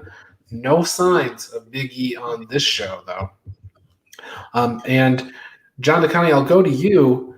We had a tag team title match on this show as well. We did. We had the Street Profits come out initially for Bianca's championship celebration. And, she did her all shucks baby face routine and almost managed to be humble throughout the whole thing before going back to I'm the greatest, the goodest, the bestest, whatever. And we saw Sasha backstage. She's so pissed about the whole thing. She can't even speak at this point. So I'm sure there's more to come from them down the line. And then they cleared out the pretty carpet and the balloons and whatnot. And we had the Dirty Dogs, Ziggler and Rude versus the Street Profits. And the Profits were in some new blue and white outfits. They were matching the whole decor. And it really looked like they were going to put the straps right back on them. And Bianca even said, we only wear gold in this house. So Montez Ford might be in trouble because at the end of the day, even though they hit the tag team finisher and Ford jumped out of the sky, there was a kick out that only went for 2, and then Ford shortly thereafter missed a blind tag. Ziggler came in while Ford was working on Rude, and he backed up right into a zigzag for a 1-2-3, and the Dirty Dogs retained. No title change there. So Dirty Dogs got title defenses on back-to-back episodes of SmackDown. And John Smith, WrestleMania Backlash came early. Kevin Owens versus Sami Zayn right on SmackDown. We don't have to wait till Backlash for that. Right? I mean, I was plenty happy with this match. In fact, I thought this match was a little bit better than the WrestleMania match. It had more of a natural feel to it. This seems like a match that they've probably had 20 times before. Mm-hmm. But this is probably like the first time they did it on WWE television, and they did all their stuff, and KO had the upper hand pretty much most of the match. Sammy got a nice little power bomb off the second rope at one point, and once KO started getting the upper hand, Sammy decided to crawl away and lose by count out. So I don't think this is over. I think we're still going to get them at WrestleMania Backlash, and maybe they'll put on like another clinic at that one too. Yeah, I think that's a fair assessment. Now, before we finish and close the book on SmackDown, John DeConnie, Natalya, and Shayna Baszler. Shayna Baszler on every episode of everything that we have these days. It seems like. Yeah, so we had Shayna up to her old tactic. She set Natty up for that elbow stomp and the joint. She was twisting her arms up, getting ready for the stomp. Tamina pulls Natty out of harm's way to safety. Nia jumps up on the apron. Shayna almost runs into her, and that little bit of a distraction allows Natty to hit a roll up for a 2-minute and 30-second win. And afterwards, Nia immediately attacks Natty. Tamina super kicks Nia's head off, and Natty and Tamina head back up the ramp victorious. Not much more to say about it. It was a short match. I don't know what in God's name they're doing with the women's tag division there, but, away we go. Absolutely, away we go. Now I'm going to put the afterburners on Raw here, so I'll quickly say the Viking Raiders beat Cedric Alexander and Shelton Benjamin. Lana and Naomi beat Nia Jax and Shayna Baszler. On Alexa's playground, she blamed everything she ever did wrong on her doll, Lily. Lily made her do it.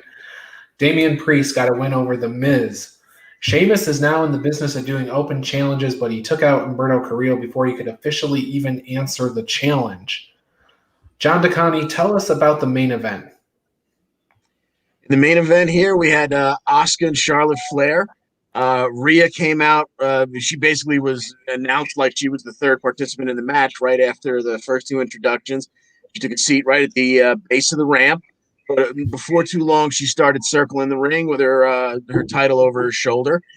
Charlotte locks in the figure 8, which puts her in a back bridge. Rhea reaches in, grabs her arms, and breaks it up, releasing Asuka. Charlotte then grabs Rhea by the hair, tries to pull her into the ring, and that distraction allows Asuka to use a crucifix roll-up for a win. It was a little more than 9 minutes. It was a good match, even with the outside interference. But Charlotte didn't seem to think so, because after the match, she kind of went absolutely nuts and beat the living hell out of a referee, which led to her indefinite suspension. So who knows the next time we'll see the Queen. Yes, indefinite suspension, $100,000 fine. Nice surprise for her. But John Smith, Randy Orton had a nice surprise early in the show as well. Yeah, no. When I saw Riddle start taking shots at Randy Orton backstage, that I got really excited for this match. I didn't know I wanted this match until I saw Riddle zoom by him on that scooter. Oh man, and they didn't disappoint. We got Randy Orton just putting on a clinic, and then Riddle every so often putting on a move that Randy Orton would struggle to get out of. Like he kept putting him in a rear naked choke. He'd break out of it, get back, slap it back on. Break out of it, slap it back on. But then we got to see what we wanted to see Pete Dunne do to Riddle back in NXT. We got to see Randy Orton focus on his feet, and we got to see him stomping the feet and doing everything that people normally do when they attack the hands, which was fun to watch. And then out of nowhere, Riddle gets the backslide pin when Randy Orton goes for the RKO. So this definitely isn't even over either. Yeah, exactly. I think there's no way Randy Orton's just going to let that loss lie. There's absolutely no chance of that. Riddle was all over the show. He had conversations with the New Day, talking about silver dollar pancakes, all kinds of things on the show. Also, Elias got a victory over Kofi Kingston. Drew McIntyre defeated Mason T-Bar by disqualification when they wouldn't stop beating on him in the corner. Then we had Braun Strowman come out to make a save. Then you had Mason T-Bar. They got a win over Drew McIntyre and Braun Strowman only after Drew and Braun unmasked them. So to everybody's surprise, John DeConnie, Mason T-Bar are, in fact, Dio Madden and Dominik Dijakovic. Anything to add? All I can say is I did not see that coming. I don't know what happened there. I wonder if they're going to still be called Mason T-Bar, or if they're going to insult our intelligence and keep it that way. I mean, or we all know who they are, but how stupid are they going to make us think that we are? Well, they're going to own Mason T-Bar and not own Dominik Dijakovic and Dio Madden. So I think that they'll market them as Mason T-Bar. That's my thought. But those are both their real names? Yes. Well, Dominik Dijak or something like that. Very close. Yeah.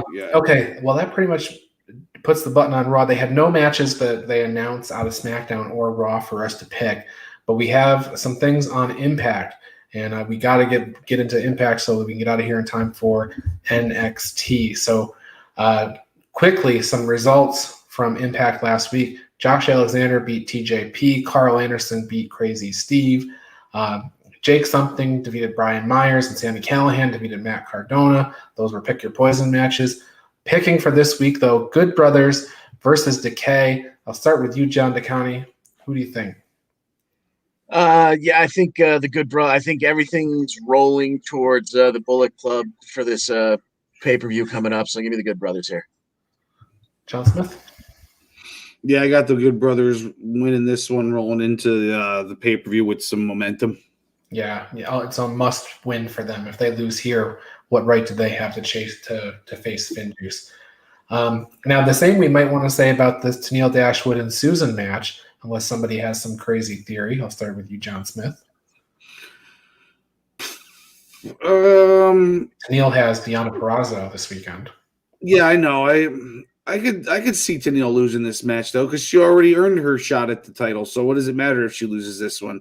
Susan can go all Sue Young on her halfway through the match, and it's justified, Oh, don't tempt me. John DeConnie, what are your thoughts on this?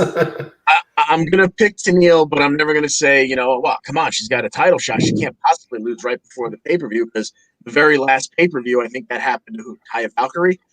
So I'm going to pick Tennille, but, Impact going to Impact, so I wouldn't be surprised if it was Susan. Well, Taya was doing favors because she was leaving the territory. So, True. And then finally, we have another preview of this weekend's Rebellion. We have Eddie Edwards versus Eric Young in a singles match, previewing their big 18-person tag match that they're having at the pay-per-view. John DeConnie, I'll go back to you with this one. Eddie Edwards or Eric Young?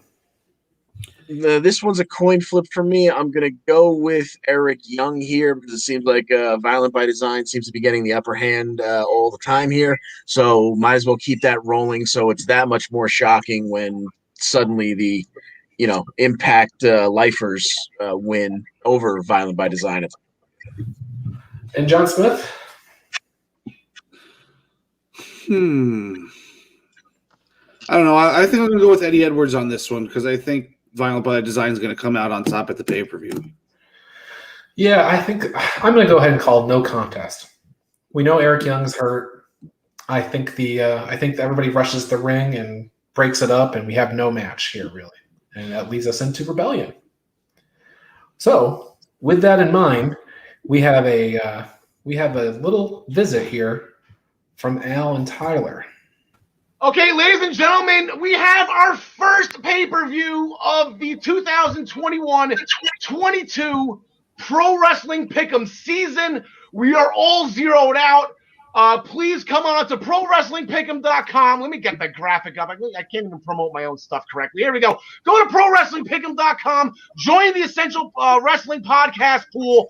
We are all starting back fresh at zeros, or if you just want to play along with your friends, you have that option too. No one will interfere in your fun, so you can create a private pool with your own friends. I have that as well. Let's go into the scoring. Like I said, we're all at zero, but we'll throw up our records from last year. Just because I'm an ego hound, I wanted to show off that I came in first place overall. Tyler, I know you didn't get to participate in every show. Hopefully your schedule will allow you to partake a little bit more. We can get you out of the basement there. And then here we go again. Impact again. I had a nice little run at the beginning of 2021, 31 consecutive straight matches. There's a lot of perfect pay-per-view points in there. I kind of ran away with Impact. But we do have a new scoring system in place in ProWrestlingPick'em.com. Rebellion is one of Impact's Big Four pay-per-views. It is not an Impact Plus special. So for the Big Four, we're going to give them more points, with Bound for Glory getting the most. We'll cross that bridge when we get there in October. But Rebellion, we're going to triple the points. So you're going to have 15 points for an Impact Championship match, 15 points for the AEW title match. Do the math there, kids. That's a 30-point match right there. All other matches will be title matches will be 9 points. Any non-title matches will be 3. We have 2 interpromotional matches. Those will get 3 points added as well. So if we do the math for Rich Swann and Kenny Omega, you have 15 points plus 15 points plus the interpromotional 3. That's a 33-point match, equaling a 33-point perfect pay-per-view bonus. But Tyler, before Ryan and John get into their picks for Rebellion, I told you the news, your face lit up, so I tried to get on air as quickly as possible. With this more over now, though. Pausing the video. Watch for Tyler's big expert analysis here. Will be the play-by-play announcer for the main event, Kenny Omega and Rich Swann in their huge championship versus championship match. It's awesome. I know you're smiling. I'm smiling. That's amazing. I'm so glad he's doing the match. That's awesome. Great. Love the enthusiasm, Ty. All right. So, Ryan, I'm just going to kick it back to you. I don't know what you're going to be doing first or what match order you're doing right now. We're going to take a break, but then at the end of the 3 of them making their picks, we will hop on as well. We'll give our 2 cents in as well. So, Ryan, take it away, pal. Okay, guys. Well, what we're going to do is we're going to start with Kiera Hogan and Tasha Steelz defending their titles against Jordynne Grace and the question mark. The question mark being a mystery partner. So I'm interested. John DeConnie, you're our senior Impact correspondent. So please do tell us who you think Jordan Grace's tag team partner will be, and will they win? Okay, I've been burned so many times, but I'm going to go down swinging the same way. I've been saying that I wanted to see. I had an idea of what was going to happen with the women's division here, and it's laying out the way I had hoped. And I'm hoping we didn't see ODB in a couple of weeks. Jazz is now retired. We put a nail in the coffin of Havoc and Nevaeh. I want to see the two big hosses of the women's division, Jordan and Havoc, and I will pick them to take the knockouts tag team titles off of Fire and Flava. Oh my goodness, you're picking against Jersey. John Smith, Kiera, and Tasha actually interrupted Jazz's retirement speech, and that's how we got in this situation, because Jordan and Jazz got a win, and Scott D'Amore wanted to give the match to Jazz, but Jazz said, no, I'm a woman of my word. She's going to pick that partner. Who's it going to be, and who's going to win? I can't even begin to think of who it's going to be. Havoc makes sense, but I didn't even think of her. It's just, Jazz makes the most sense, but it's not going to be her. I'm gonna go with our Senior Impact correspondent here. I'm just gonna piggyback off of his ideas, and I'm gonna pick Jordan and question mark. Okay. Well, in my analysis, Jazz is making the pick here, and she says that she has the perfect person. So I'm gonna dig way back into the treasure trove. I'm gonna pull out Ivory. That's who it's gonna be. Ivory is the pick, and I think they are gonna win, because I don't know why you bring in somebody mystery and not have a win. So maybe Gail Kim. Oh, that might be a good one. Yeah. Well, they've been. I don't know if you watch on if you've been watching on Twitch or not, but on Twitch they don't have commercials. They show old Impact clips in between, when there should be commercials on the regular TV, and they've been showing a lot of Gail Kim lately. Oh. So I don't know if that means anything or if it's just random. They always show that stupid Scott Steiner thing that got parodied this past week at what's his name? Swingers Palace. Yeah. So, but they always show that one, and this is the first time they've ever done anything with it. But well, maybe that's what'll happen. I know she is on payroll. She has a backstage role, so she could be right there and ready to go. John DeConnie, Violent by Design. They are going to be facing that team of Eddie Edwards, Willie Mack, Chris Sabin, and not pictured James Storm. Violent by Design has a 1-0 record as a 4-man unit. But what do you think in this match? Yeah, I think Violent by Design has been having their way with most of their, however they juggle them up, whether it's singles, doubles, trios, and now as a 4-man unit. I think this is where they finally get their comeuppance. I'm going to say that Eddie, Willie, Chris, and Storm take this one at the pay-per-view. I think I agree with you, with James Storm being the guy that's going to be the difference maker. What do you think, John Smith? I alluded to it before. I got Violent by Design winning this one, and who knows? Maybe James Storm actually flips and he joins Violent by Design. It's something that could happen, or a fifth member of the group that we don't know of makes some sort of run in. I'll tell you, nobody has worse luck than Eddie Edwards. So sorry about your damn luck.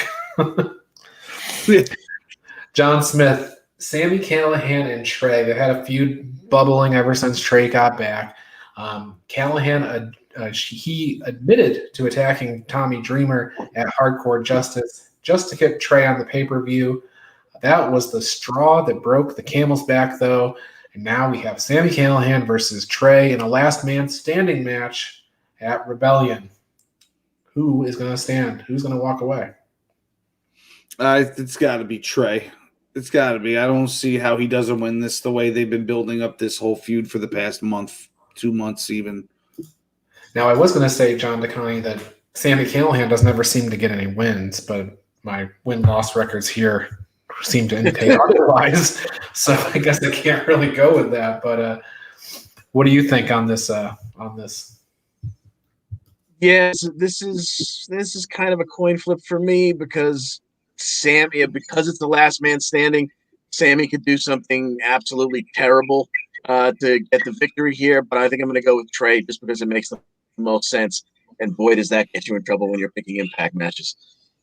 Yeah, I'm picking Trey too, and I think it's because Sammy's going to take a ridiculous bump of some kind or have some big weapon, light tube, thumbtack thing happen to him. So that's my thought on that. Now, moving along, though, we have a match that I think we've been kind of thinking we were going to see ever since basically April 15th of last year, and that is Brian Myers versus Matt Cardona. And I put here on the graphic, Internet Championship not on the line here. But Brian Myers 4-3, Matt Cardona 3-1. I'll start with you, John Smith. What do you say? I say that I get their two names mixed up still sometimes because there'll always be Kurt Hawkins and Zack Ryder to me. But I'm going with Cardona, aka Zack Ryder. That's I think cool. this is it.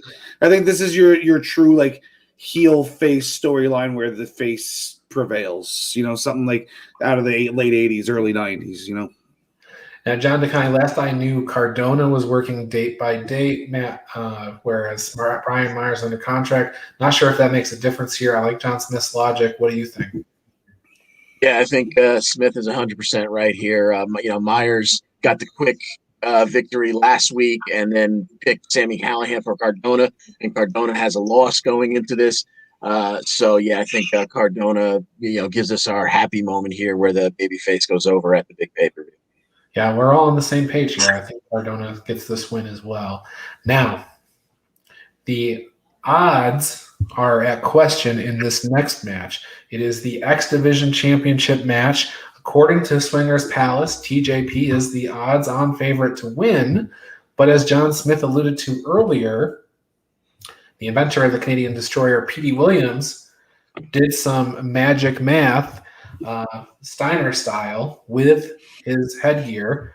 And apparently Josh Alexander in the Steiner world is the odds-on favorite. So, John Smith, I'll go to you since you brought it up earlier.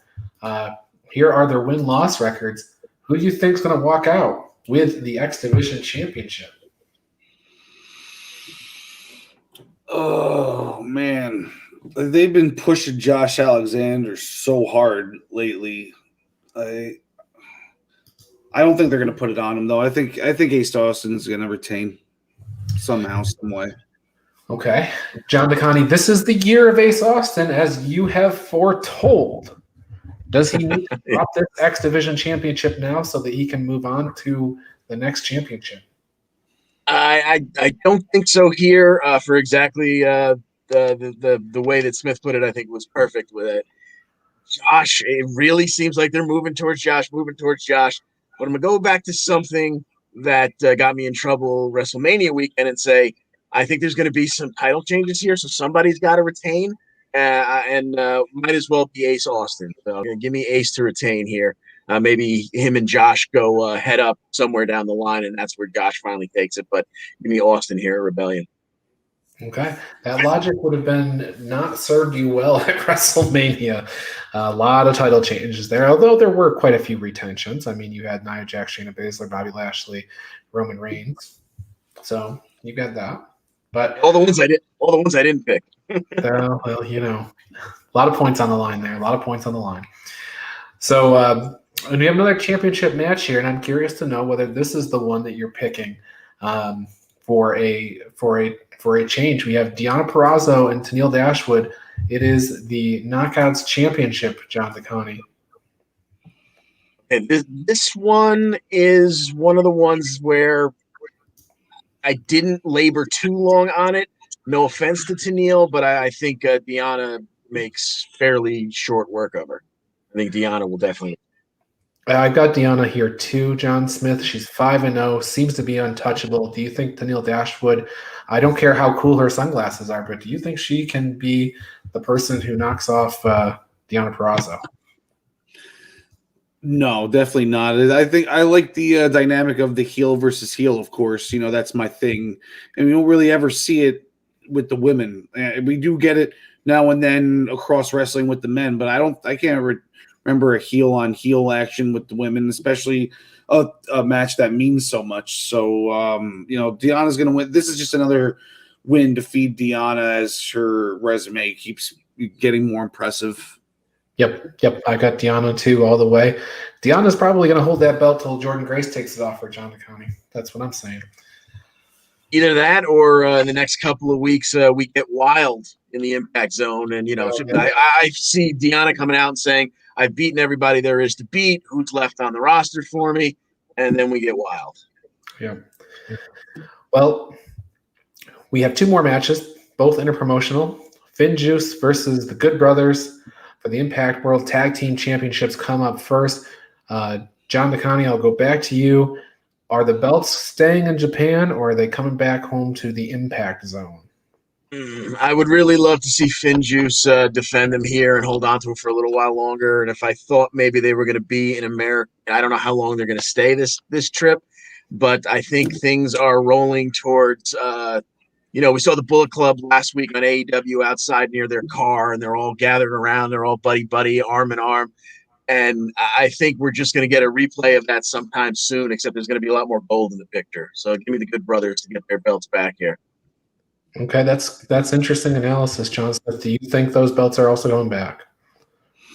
Yeah, I definitely think the Good Brothers win it. I think they looked a little out of place not having some gold on their shoulders while the other Bullet Club members were talking so much smack back there. And then you got Don Callis right in front of them calling the Young Bucks the greatest tag team in the world.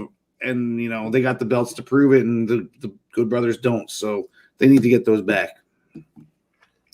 Yeah, I'll go for that. I could also see a scenario where that Bullet Club faction falls apart and the Good Brothers bring home the AEW Tag Team Championships. Because if, depending on how this last match goes, if they're trading belts back and forth, companies might want to keep things somewhat even.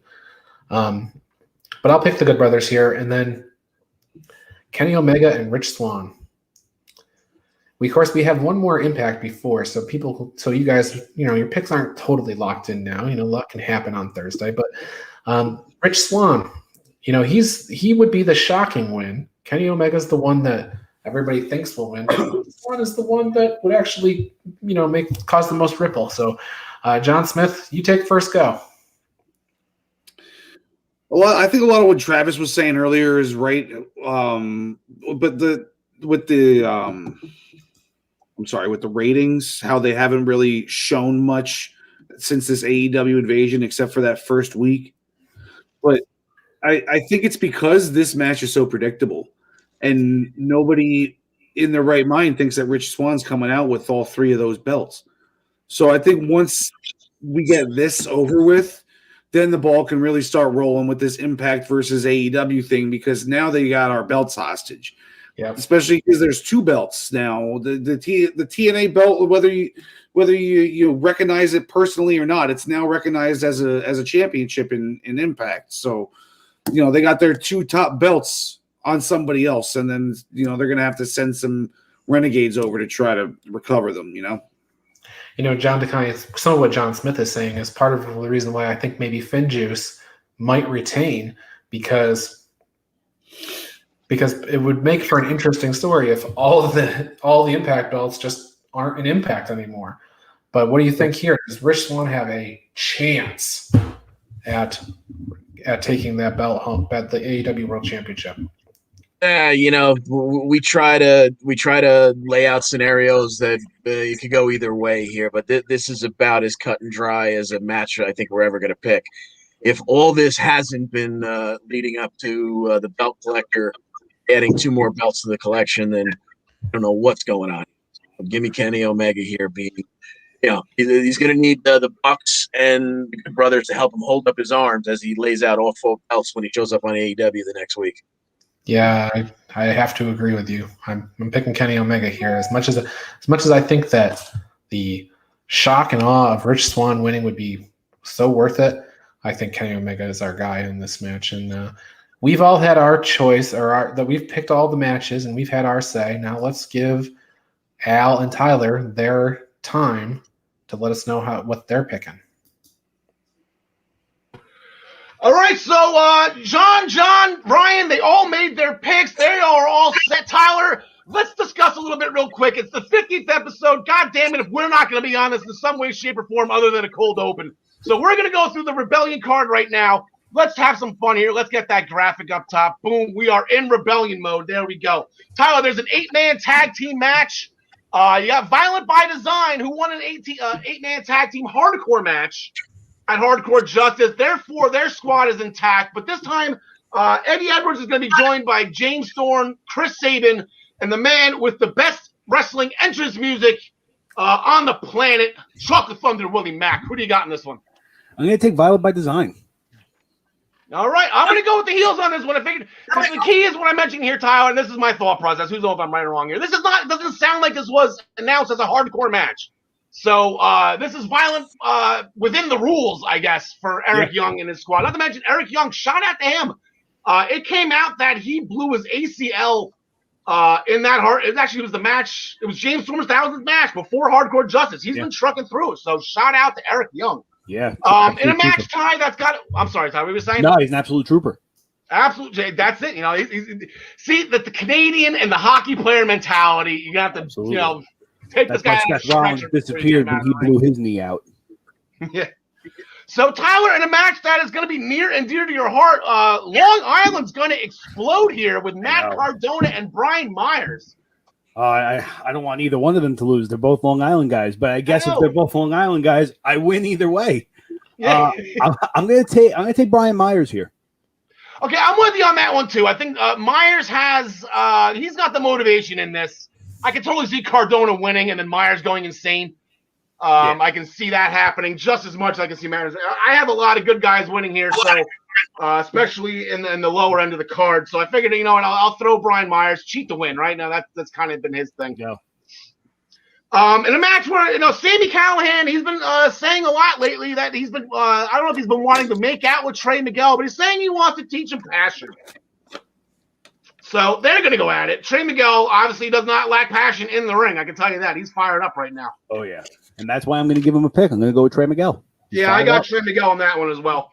Sami seems like he's too much in control on that one. The Knockouts Tag Team Championships will be on the line. Fire and Flava, they lost. Jazz got the pin over them last weekend during her retirement speech. It was an impromptu match. None of them were in their wrestling gear. Jazz got the win, which earned Jordan Grace and Jordan's a partner of her choosing. I mean, look, Al, I love my question marks. Yes. They're very enticing, and it gets you very worked up. So I'm taking Jordan Grace and her question marks. Is it going to be CM Punk? I mean, I would have a lot of questions to ask, but I hope. Well, Eric Young is a former Knockouts Tag Team Champion, so it's not below them to put a female belt on a male. Very true. I'm not shying from Jersey. I'm never going to shy from Jersey. It's Tasha Steele's Newark, the Brick Street, right? City, Brick City, my Brick City babe there, Tasha Steele. So I'm going to go Fire and Flava on that one. Ace Austin's going to be in a triple threat match with Josh Alexander. And TJP, Josh Alexander's been on a roll lately. Yeah. I mean, I've picked TJP the last couple of Impact shows, and he keeps breaking my heart. Yeah. I'm going to have to go Josh Alexander on here just with the momentum behind him. Yeah, he won the tag team match with Petey Williams, and then he beat TJP straight up in a wrestling match. No interference, straight up contest. Josh Alexander got the win on TJP. I'm not going against Ace. Again, Jersey. It's just you're going to see a pattern. There's always a pattern with me in Impact. It's amazing how many Jersey. And they're all champions right now, Ty. That's why I want this to drag on as long as it possibly can be. In an interpromotional match, Thin Juice is going to be flying back stateside with the Impact Tag Team Championships. They're going to get Gallows and Anderson are going to get the rematch. Yeah, I mean, It's a tough match to pick, but I'm going to go with the Good Brothers here. I think they get it that second time around. Yeah, I think everyone's going to be I mean, I don't know what everyone's thinking. We haven't really discussed on the text chain or even on the I think a lot of people are going to be on Anderson and Gallows because you have to keep the belts, okay, it's fun. They were overseas. They were missing. I'm going to get Finn Juice here. And then bold prediction, I think they lose him Thursday to somebody else, like Saban and Storm. Maybe they give him Saban and Storm the tag match because they had it out with Finjuice in the beginning. Then if they get the win over Violent by Design and the 8-man or help get the win there, I'm thinking maybe they come in, they bring the belts back home. I don't think they would give it back to Gallows and Anderson. I think the funny thing is, they lost them. They're getting, they were laughed at by DK. Eddie Edwards kicked them out of the locker room. I think that's a fun little thing that I want to keep going. Yeah, I could definitely see that completely. Okay, Knockouts champion Deonna Purrazzo, she's going to have her hands full. Tennille Dashwood, John Smith, little heel-on-heel action here. Tyler, how do you think this is going to go? I'm on Team Jersey for this one. Deonna Purrazzo. There you go. Yeah, I never bet against Deonna, and it's worked out well for me so far. But here's the wrench, Ty. I'm going to maybe call a little bit of a wrench here. This whole Su Yung thing, she came out at Hardcore Justice. She was back at Susie. If she's only showing up on pay-per-views, she's going to show up. And, that thing with her and Deonna is not over yet. So I can kind of see Su Yung at least distracting Deonna so Tennille can get a cheap win here. Yeah. And then Tennille can go forward with the Knockouts title and her brand new talk show, which was absolutely incredible. Last Thursday at Impact. I don't know if you watched or not. Her new talk show is where she's the guest, and she brings on hosts to interview her. Ask any question they want of her. Hey, John. It's a reverse. It's awesome. That's awesome. Yeah, that's really her. creative. It's all about her, Ty. All about her. No, that's creative. I like that. So I can totally see that happening, but maybe Slammiversary. I don't know. I'm going to try to push this Su Yung thing off as long as possible. And then in the main event, we got history here, like we said in the intro of the Rebellion package, that Mauro Ranallo will be doing the play-by-play commentary for the main event, which will be AEW champion Kenny Omega against the Impact Undisputed champion, the Unified Impact TNA World Champion. That's a long title for those two belts. Yeah. Rich Swann. So the story here, Ty, is the One-Winged Angel. It's, Don Callis keeps on showing that video. They keep mentioning it. Kenny kind of squirmed out of it. The one Impact that nobody watched because TakeOver was on. Rich Swann, squirmed out of it. He avoided it. So, I don't know. I mean, my heart's in three different places. My heart wants Rich Swann to win. My heart wants Kenny Omega win, but my heart also wants to see a no contest because I don't know. I feel they mentioned just to put one of your hearts aside here for a sec, Ty. They had a press conference last week, and both Scott D'Amore and Tony Khan were present, and they said there will be a winner. So, okay, so I'm going to put that heart to the side. Yeah, and I'm going to take Kenny Omega. Yeah, I think this is a lock, Ty. I think this is I got two bold predictions here. One with the match, and then one going forward. How does this look? I think that the whole talk about this is the One-Winged Angel, right? Or the One-Winged Angel, however you want to pronounce it. I think my bold prediction is Rich Swann kicks out of it.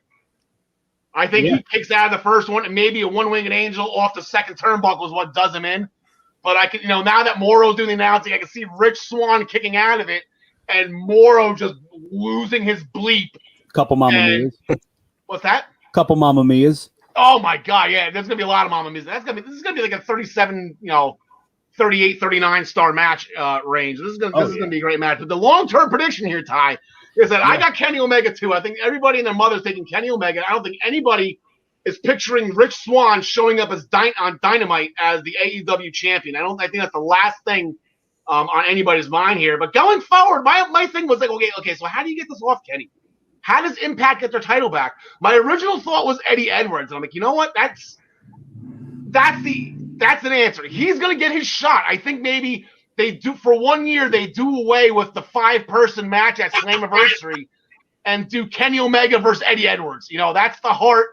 That's the soul guy. If anyone is going to fight to get that belt back, it will be Eddie Edwards. And I had him doing it up until about 2 days ago, 3 days ago. So I'm going to have Kenny Omega get past Eddie Edwards, go to Bound for Glory. Samoa Joe!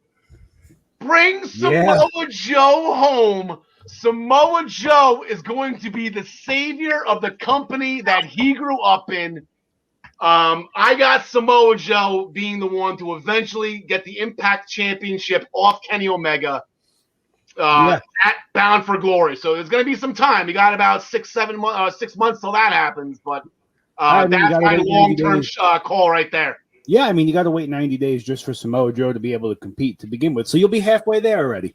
Yeah, exactly. Well, that's why I said, dude, Slammiversary last year was on fire because of the pandemic releases. So who knows if they're going to do the same thing again with more surprises. Let me say, get Billy and Peyton over there. You know, they got the tag titles in Impact. You know, I think they would be. They would do okay in AEW. I think they're better suited for Impact, though, Billy and Peyton. Yeah, I mean, I think based off of my World Tag Titles pick and my AEW Impact World Title pick, I can see Wednesday. You know, everybody just comes out on AEW. The Good Brothers, Kenny Omega, all get on the ramp holding all the titles. Yeah. Yeah, I mean, you know, if they don't choose to go the Samoa Joe route, I mean, there's other guys that are still lurking around, whether they took some time away from Impact or not, that are also quote unquote OGs. Okay. You know, you could have an Eric Young do it, and even if he loses, you know, you still have him go and fight James Storm. You know, they have options to do that whole Impact redemption story or fighting for your home. Yeah, exactly. And then there's a lot of them. I mean, Kenny, and I hope Kenny's up for all those fights because they would all be great. Kenny Omega and Eric Young would be great. But my call is Samoa Joe comes home, and I think he's the only one with enough credibility.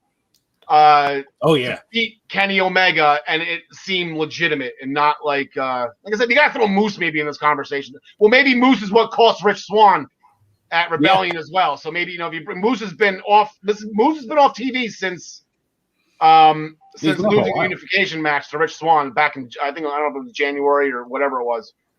I mean, let's also not forget here that CM Punk.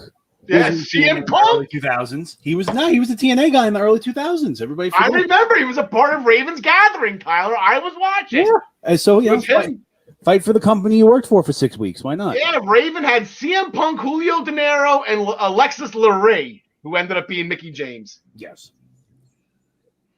Anyway, I'm done drinking my cup of power. Tyler, this was fun doing this one. You know, after 50 episodes, me and you finally got to talk some wrestling one-on-one again. That was a lot of fun. Guys, enjoy Rebellion. Everybody at home, I will see you next week, Tyler. Maybe not so much, but I will definitely be back in next week. Looking forward to seeing everybody. And we're talking about what happened at Rebellion. Guys, take it away. Thank you for covering us for 50. Appreciate it. All right, let's go. The game's about to start. Yep. Well, there you go, guys. They have made their picks. And, you know, it makes sense that on the 50th episode of the Essential Wrestling Podcast, we have finally managed to completely blow our time schedule out of the water. So we are in overtime here. So let me get through some of the important things that we tell people about at the end of the show, like the primetime rundown powered by StreamYard with Joey Jarzanka, Ian Schreier, and Rob DeLuca. It's airing every Friday night at 6 p.m. They take you through the world of sports right here on the Eastern Observer. For more information, go to theeasternobserver.com. I am the host of the Daily Wrestling News Show. It's Monday through Thursday at 10 a.m. As Al would say, get your morning cup of joy with me and all my band of merry co-hosts right here on the Eastern Observer or on Minutes to Bell Time, wherever you watch the Daily Wrestling News Show. I will just program note there is a Friday show this week. And the Body Slam Brigade newsletter, over 4,000 subscribers, actually over 4,100 subscribers get this weekly column. Go to minutestobelltime.com to subscribe to the Body Slam Brigade newsletter. I write it for you for free. And then this one is for the ladies. If you're upset with the whole process of putting on your eyelashes, let me tell you about these new magnetic lashes that Al's wife is now proudly selling. Take a look at this picture of her. As you can see, they look just like the eyelashes you put on, but they have magnetic eyeliner and 10 tiny magnets on the actual lash. The process is simplified and hassle-free. Join Steph's lovely lashes on Facebook for more details on these amazing Tory Bell products. It's as easy as liner, lash, boom. And as we've talked about throughout the entire episode, ProWrestlingPick'em.com. Go there now to join a league, play against your friends, play against the universe. It is the new season. It's a great time to jump in. This pay-per-view coming up, Rebellion, is the first of the new season. So get in there. Join us on the Essential Wrestling Podcast or create a league of your own. And then join us back here for episode 51 of the Essential Wrestling Podcast. We've been doing it for 50 episodes. We're happy to proceed into 51 through 100. We'll see you right back here on Tuesday, every Tuesday, to take you through the world of wrestling. And it looks like King Kong Bundy is in place. John Smith's there in the background. John DeConnick's here. Guys, raise your cup of power to 50 episodes of the Essential Wrestling Podcast. Chin chin. Cheers, gentlemen. Here's to 500 more. Right. For John and Travis and Gary and Al and Tyler, I am Ryan, and we'll see